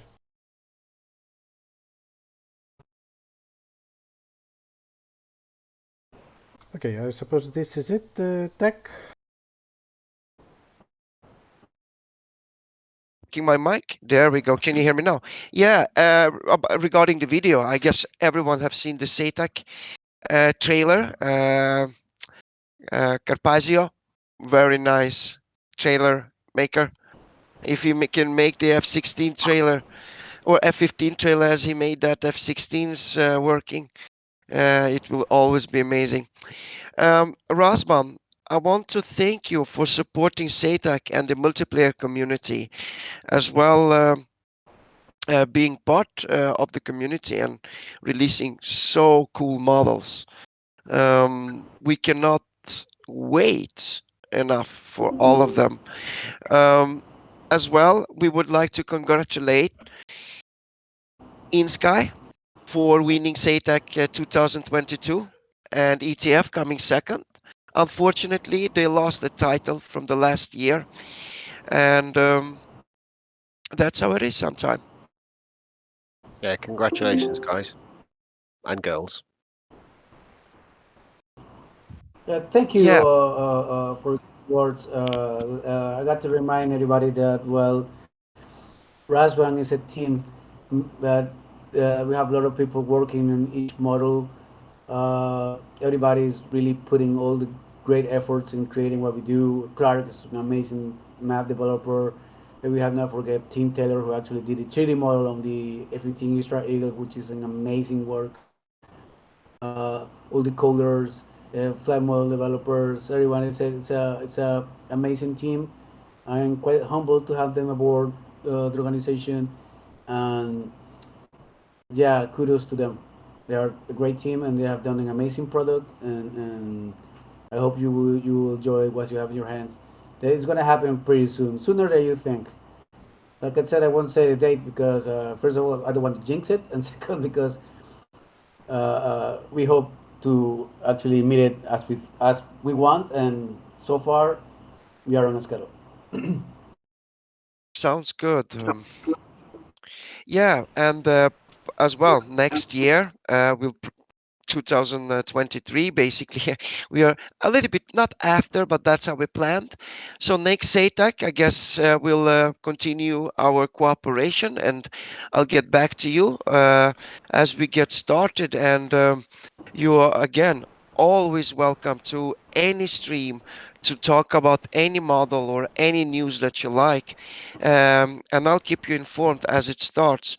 Thank you again, Rasman, and everyone who has been participating in SATAC.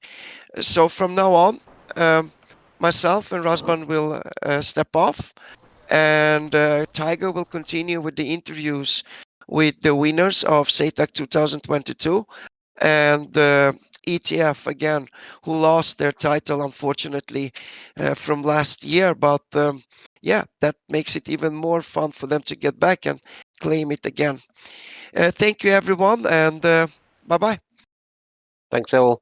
Thank you also, Rasman, Prolo, and All right, Spectre, that thank you. you were here in Thank our you. stream. Thank you, Tech. I will go Thanks. upstairs now for the interview for the INSKY. Catch you later, Tech Yeah, and guys. Prolo and Spectre. Thanks. Catch you. Thank you.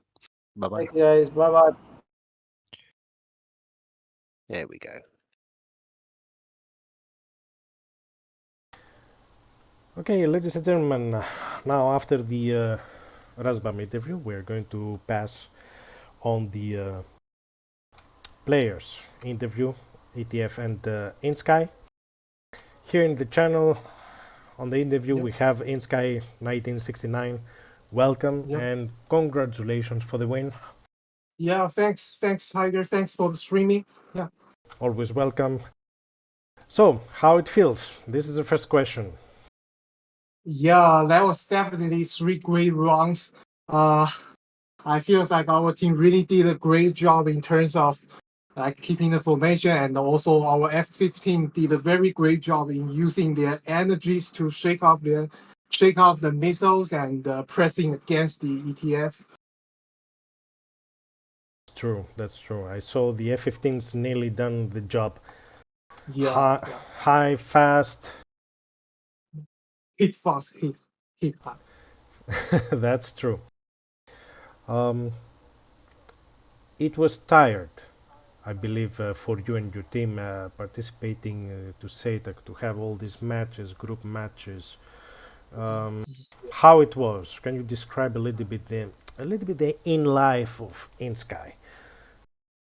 So sorry, I didn't hear you. To describe a little bit how it was with coordination of inside INSKY to participate every time on each match. It was difficult because of the time difference, I understand. Yeah. I have to say that the time zone issue. Like now it's like 1:20 for most of my teammates. Oh. For like almost all of my team members. Yeah, it's 1:20 a.m. So, well, I would say time zone is definitely an issue, but I think it's like not that huge one because I generally feels like above 1:30 is kind of still okay, but if it's like 2 or 3 a.m., then it's gonna be very troublesome, I have to say. That's nice. And about your tactic, I saw a very interesting tactic. On the first round, you had your F-16 in the center and one F-15 left and right, probably to pincer ETF, right? Yeah. And so on the second, on the third round, you put your F-15s on one side. Exactly. Yeah. So about this one, like we actually prepared a lot of tactics to select. We don't always use one tactic because if you always use one set of tactics, like the enemy will know what you're gonna behave, and you will be predictable. So that's why we prepare like several sets of tactics. But it seems it worked. Yeah, I think it works pretty well. That's nice. Yeah. Let me check if the people in stream want to ask something. INSKY. So everyone that you're watching the stream, you can also put your questions for INSKY if you want.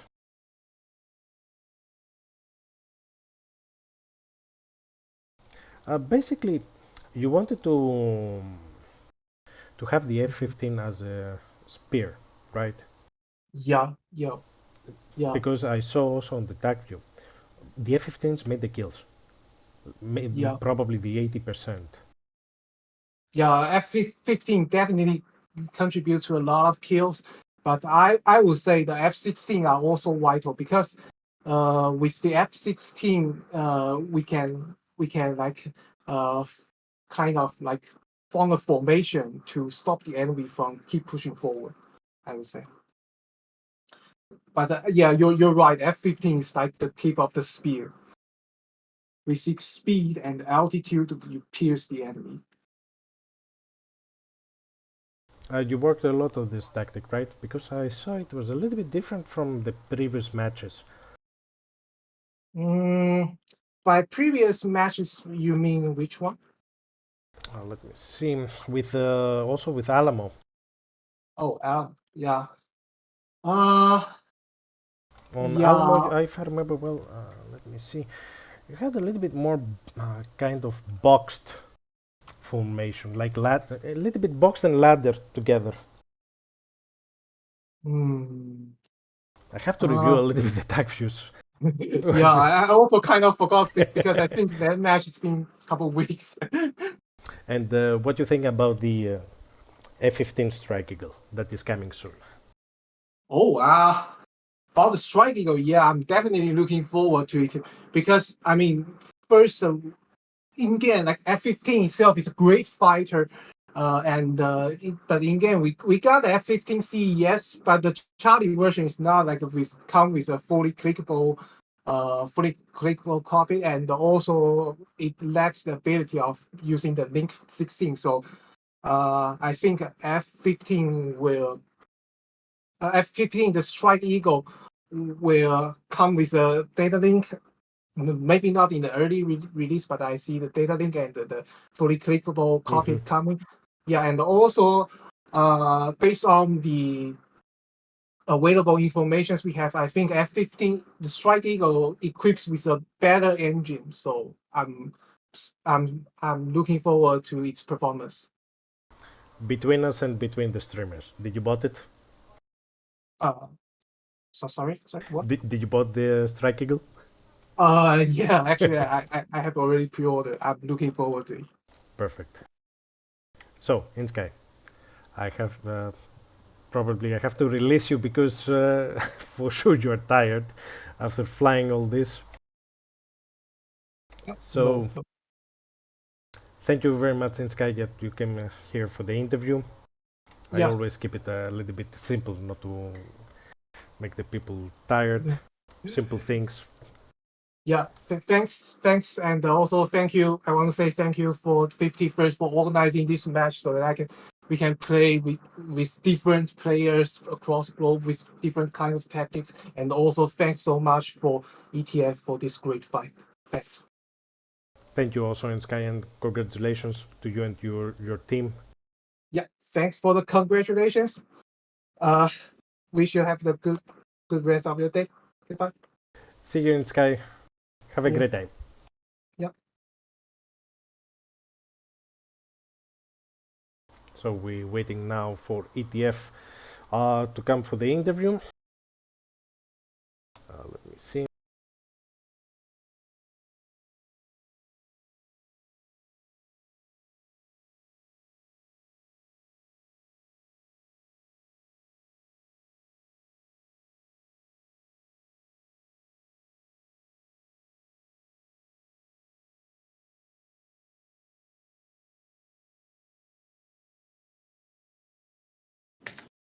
Hello, Breeze. Hello, Riker. Hello. Hello. Hello. Riker, I can understand. Probably you were so tired from this terrible, terrible battle between the Borg in Kronos planet. Well, you know, we try fit time in either way. Again, first I have to thank you both that you came here, and Aspen.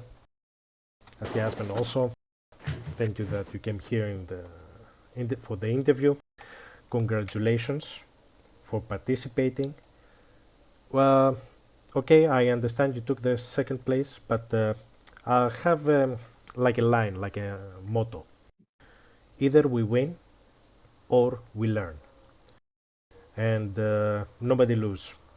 I always feel like that, even if you're second, third, fourth, and even if other people hearing us in the stream, don't be frustrated if you lose.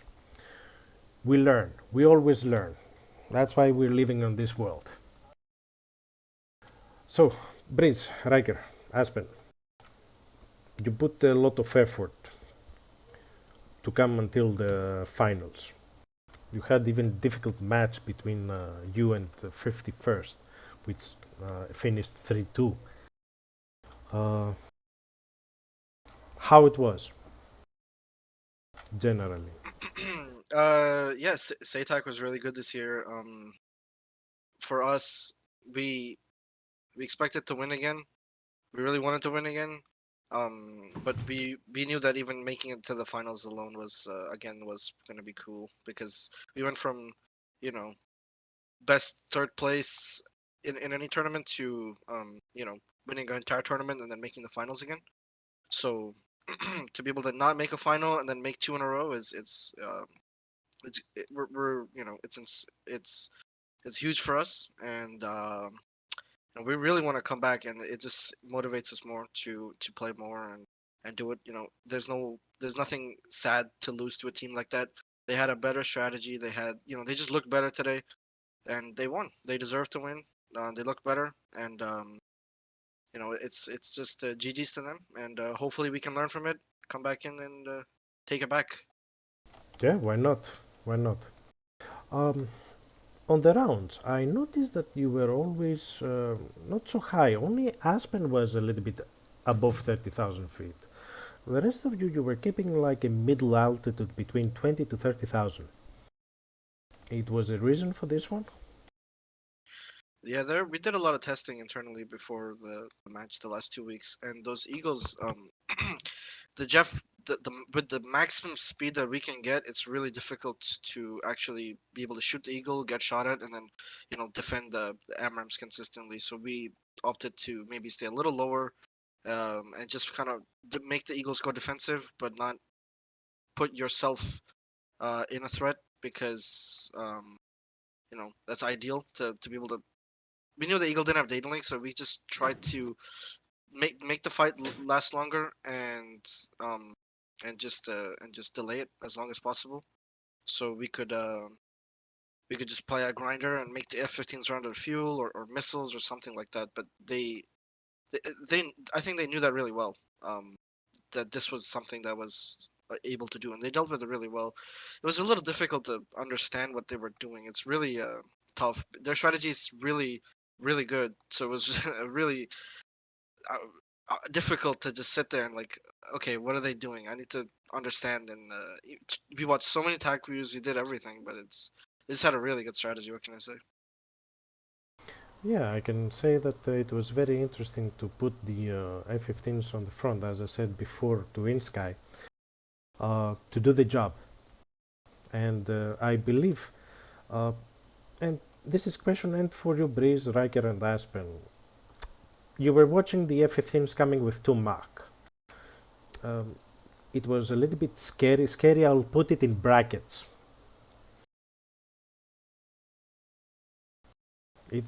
Was it a little bit scary for your team? Oh yeah, like we did some testing with the Eagles, like Bruce said, right? And the Mach 2 Eagles is so powerful. Like you have very little time to react. By the time you've probably shot on them, they're already cranking, and because they're going so fast, the angle at which the missile has to travel is so great, and they've defeated it, right? INSKY managed to really do well with the Eagles this time. They even managed to take on an Eagle squadron. Alamo aggressors. They're famously really good with the Eagles, and we all know what happened in that game. INSKY managed to pick up a new strategy, a new airframe, and really perfect it. Or evidently perfect it to the point where they won the whole competition. I'm of the opinion that the Eagles were the cornerstone of their tactics. So when we were planning around when planning around INSKY, we were planning around the Eagles. But unfortunately, our planning wasn't sufficient to counter the Eagles. But the Eagles were the things at the forefront of our minds going into this game. The 16s were more like a distraction. So to answer your question, yes, the Eagles were kind of scary. On the third round, I saw also Aspen that he shot the SD-10 from 40 miles, and he managed to scare the other side, the 2 F-15s, to make them to break off. Because, to say the truth, I saw the Eagles on 2 Mach 40 plus 40,000 feet coming in with 2 Mach, and it was very close to you, Breeze and Riker, like nearly 28 miles, which easily they can shoot you to send an AMRAAM. And when Aspen done that, I thought, okay, ETF is going to turn the game. Really, I believed on that moment when you send off the F-15s away from your team, I thought probably you're going to turn the table.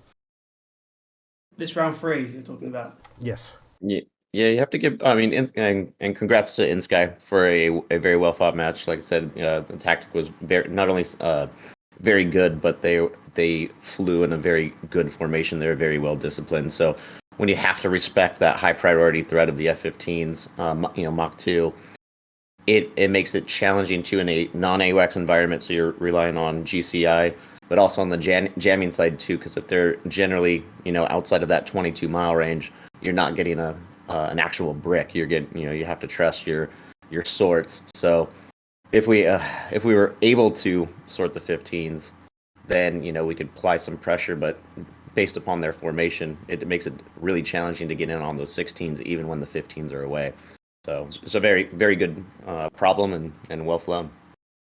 So going back to the point where you said on the third round, we did specifically try our best to put maximum pressure on the Eagles in the beginning, and you observed that they maybe went away.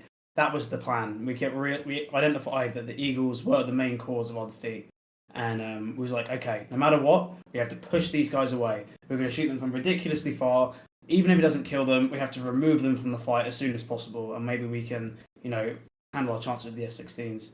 Unfortunately, towards the end of the round, stuff started to go awry. It didn't go the way we planned, but the initial plan on that round was successful, but we didn't follow through to secure the victory. That's okay. As I said, we always learn. We never lose. And now a little bit another question about the F-15 Strike Eagle. Are you happy about that? I am.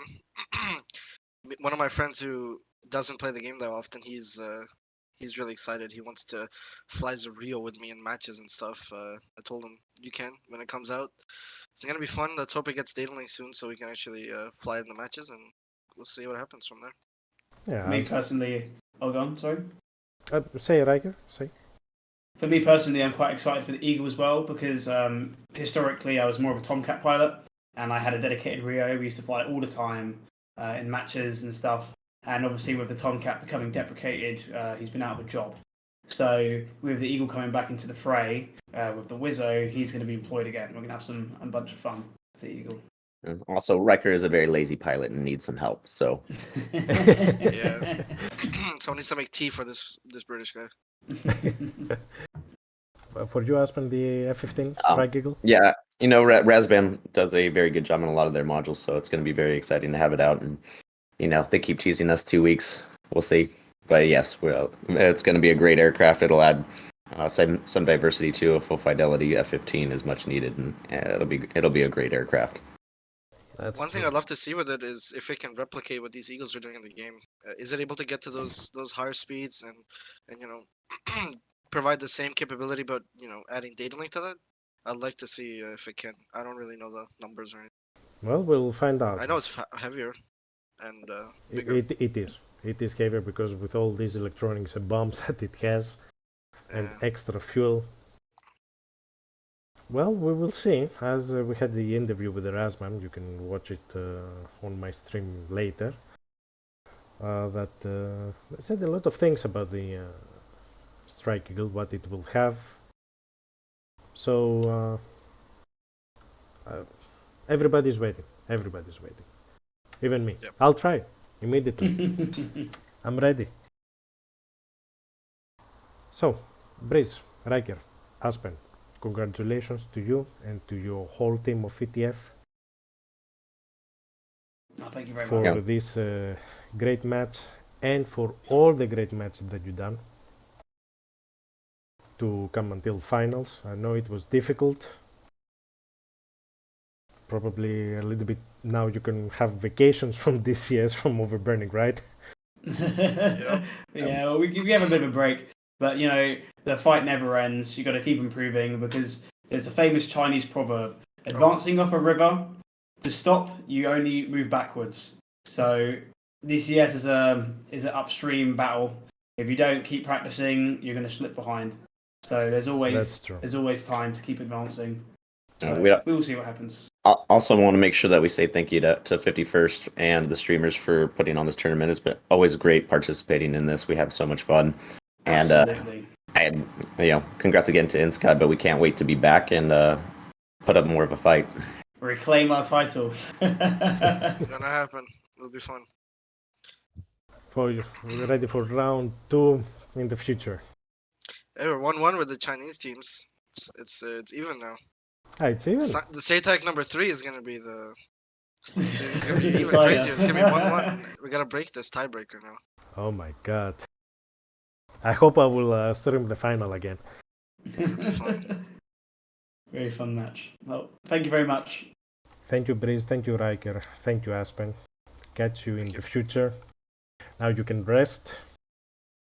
So, see you in the next matches. We'll see when Tech is going to post again for the new SATAC. Thank you very much. I'm looking forward also for more teams also to participate. Absolutely. Let's hope Harpia joins, Todd joins if they're listening, please. It'll be even more fun. Yeah. Absolutely amazing competition. We think more people should join it. The hosts have done an impeccable job organising it. They're always very cordial, very professional. Some of the nicest people in the community when it comes to their professionalism. And I hope more people help to join this beautiful competition. Yep, new squads and old. Yep. That's nice. Okay, I have to go downstairs now for the outro. Thank you, No Brice. Thank you, Riker. Thank you, Aspen. See you in the future, in the next matches. One day, I hope soon. I don't know. We'll see. We'll see. We'll see the problem because it's now summer. So I believe next summer, after the summer. 2 weeks. 2 weeks. You know, for DCS, 2 things can kill us. 2 weeks and the F5 to refreshing the page. So, have a great evening, Brice, Riker, Aspen. See you. Thank you very much. Thank you. Take care. See you in a bit. Bye.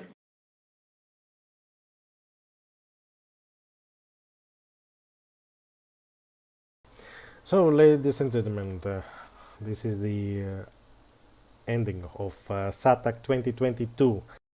Before to end, I have to say a very great thanks to 51st for organizing the SATAC 2022, the sponsors, which you will see now, which is Hitblur, Eagle Dynamics, Magnitude, Decaworks, Rasbam, TACFuel, Load ATC, and a great thanks to the other 2 streamers, Airshow and Nutbutter, that they made also the streaming of the other matches. And the big thanks, ETF and INSKY for the finals. And for the other teams that participate in SATAC 2022, Alamo, FTQ, 51st, 343, JTAC, TMC, SPQR, RS, Golden Crown, PTF, and Wolfpack. So also special thanks to SPQR for the server, that they provide the server for the matches of SATAC 2022. So about the giveaway, now we had the technical problem about that one, and I know it's terrible for me most. I know it's terrible for you also. So what I'm going to do tomorrow at 8 Zulu time, 8 p.m. Zulu time, on my Twitter. I'll send you now my link of my Twitter. I'm going to post a web-based giveaway, which it will hold for 7 days until next Saturday.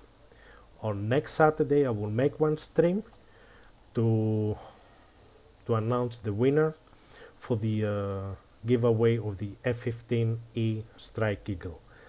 I want to apologize that this giveaway from Streamlabs didn't work. I worked hard to prepare it, and I feel so bad that it didn't work.